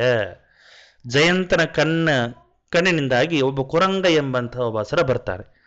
ಆ ಕುರಂಗ ಎಂಬಂತಹ ಒಬ್ಬ ಅಸುರ ಆ ಕಣ್ಣು ಸಮೇತನಾಗಿ ಅಲ್ಲಿಂದ ಅವನನ್ನ ಆ ಕಾಗಿಯ ರೂಪದಲ್ಲಿ ಇರ್ತಕ್ಕಂತಹ ಜಯಂತನ ಕಣ್ಣಿನಲ್ಲಿ ಆ ಕುರಂಗ ಎಂಬಂತಹ ಅಸುರ ಇರ್ತಾನೆ. ಆ ಅಸುರನ ಮೇಲೆ ರಾಮಚಂದ್ರ ದೇವರು ಬಾಣ ಪ್ರಯೋಗವನ್ನು ಮಾಡ್ತಾರೆ. ಮಾಡೋದರಿಂದಾಗಿ ಆ ಕುರಂಗ ಎಂಬಂತಹ ಅಸುರ ಸಾಯ್ತಾನೆ ಹೊರತು ಜಯಂತ ಮೃತನಾಗೋದಿಲ್ಲ. ಜಯಂತ ಅವನು ಇಂದ್ರನ ಮಗ, ಅವನು ದೇವರ ಭಕ್ತ. ಜಯಂತ ಇವನು ಪಶ್ಚಾತ್ತಾಪದ ಶರಣಾಗತನಾದರಿಂದಾಗಿ ಅವನಿಗೆ ಯಾವುದೇ ತರಹದ ಇದು ಆಗುವುದಿಲ್ಲ. ಮುಂದೆ ಒಂದು ಕರ್ಣ ಮಾತ್ರ ಕಿತ್ತು ಬಿಡ್ತಾನೆ. ಅದರಿಂದಾಗಿ ಆ ಕುರಂಗ ಎಂಬಂತಹ ಅಸುರನೇ ಅವನಲ್ಲಿ ಇದ್ದಿದ್ದು ಎನ್ನುವಂತಹ ವಿಚಾರವನ್ನು ಹೇಳ್ತಾರೆ.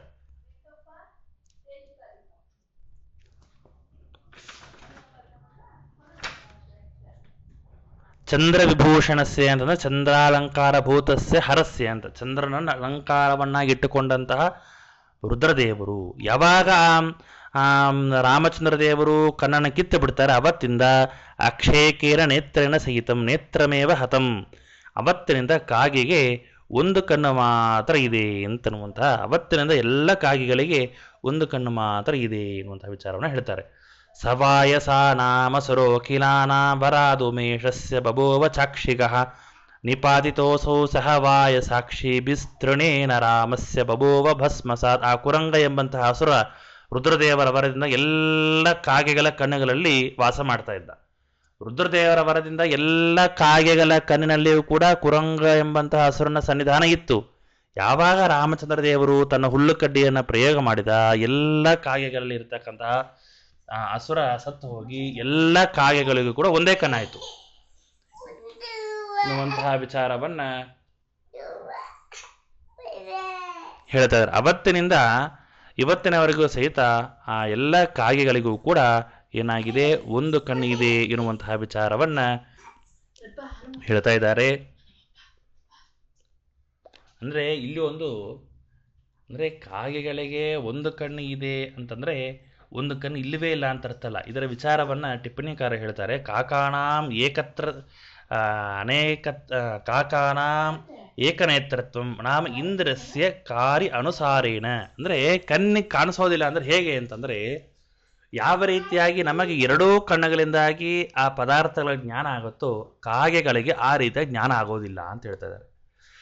ಏನು ದೇವರು ಒಂದು ಕಣ್ಣನ್ನು ಕಿತ್ತಿದ ಅಂತಂದ್ರೆ ಏನರ್ಥ ಅಂತಂದ್ರೆ, ಆ ಬಲಗಣ್ಣಿನಲ್ಲಿರ್ತಕ್ಕಂತಹ ಆ ಯಾವ ಗೋಲಕ ಅದರಿಂದ ಆಗುವಂತಹ ಯಾವ ವ್ಯಾಪಾರ ಇದೆ ಅದನ್ನ ತೆಗೆದ ಅಂತ ಅರ್ಥ ಹೊರತಾಗಿ ಕಣ್ಣನ್ನ ಕಿತ್ತಿ ಕೈ ಕೊಟ್ಟ ಅಂತ ಅರ್ಥವಲ್ಲ. ಕಾಗೆಗಳಿಗೆ ಎರಡು ಕಣ್ಣು ಇರುತ್ತೆ, ಆದ್ರೆ ನೋಡೋದು ಮಾತ್ರ ಸೊಟ್ಟು ನೋಡುತ್ತೆ. ಯಾಕೆ ಅಂತಂದ್ರೆ ಅದು ಎಡಗಣ್ಣಿನಿಂದ ನೋಡಿದಾಗ ಆ ಎಡಗಣ್ಣಿಗೆ ಮಾತ್ರ ಪದಾರ್ಥಗಳ ಜ್ಞಾನವಾಗತ್ತೆ. ಬಲಗಣ್ಣಿನಿಂದ ನೋಡಿದಾಗ ಎಡಗಣ್ಣಿನಿಂದ ಜ್ಞಾನ ಆಗೋದಿಲ್ಲ. ಅದಕ್ಕೆ ಯಾವುದಾದ್ರು ಒಂದು ಕಣ್ಣಿನ ಕೆಲಸವಾಗತ್ತೆ. ಹೀಗೆ ರಾಮಚಂದ್ರ ದೇವರು ಹುಲ್ಲುಕಡ್ಡಿಯಿಂದ ತಾನು ಆ ಯಾವ ಕುರಂಗ ಎಂಬಂತಹ ಅಸುರನ ಕೊಲ್ಲುವ ಮೂಲಕವಾಗಿ ಆ ಜಯಂತನ ಕಣ್ಣಿಗೆ ಬಾಣವನ್ನು, ಅಸ್ತ್ರವನ್ನು, ಹುಲ್ಲನ್ನು ಬಿಟ್ಟ ಅಂತಂದ್ರೆ, ಕಣ್ಣನ್ನು ಕಿತ್ತಿದ ಅಂತಂದ್ರೆ ಕಣ್ಣಿನ ಆಕಾರವನ್ನ, ಗೋಲಕವನ್ನ ಕಿತ್ತೋದಲ್ಲ ರೀ.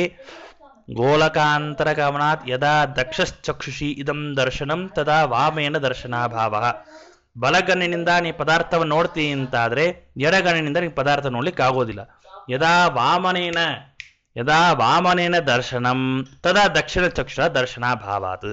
ಯಾವಾಗ ನೀ ಎಡಗಣ್ಣಿನಿಂದ ಕಾಗಿ ನೋಡುತ್ತೆ, ಬಲಗಣ್ಣಿನಿಂದ ಯಾವ ಕಾರ್ಯಗಳಾಗೋದಿಲ್ಲ ಎನ್ನುವಂತಹ ವಿಚಾರ.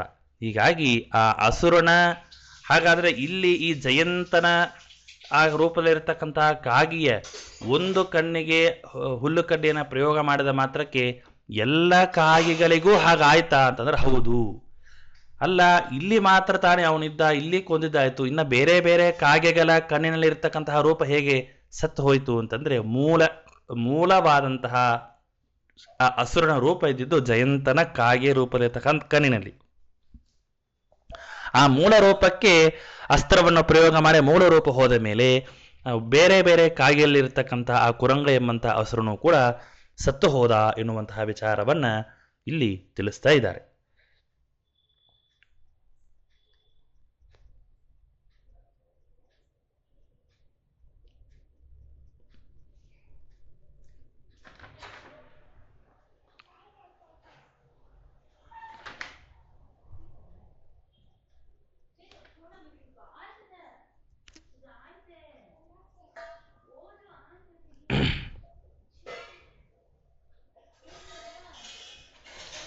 ಸಾಕು, ಇವತ್ತಿಗೆ ಸಾಕು. ಮಿಕ್ಕಿದ್ದು ಮತ್ತೆ ಮುಂದಿನ ಪಾಠದಲ್ಲಿ ತಿಳೋಣ. ಸಮಯ ಆಗಿದೆ.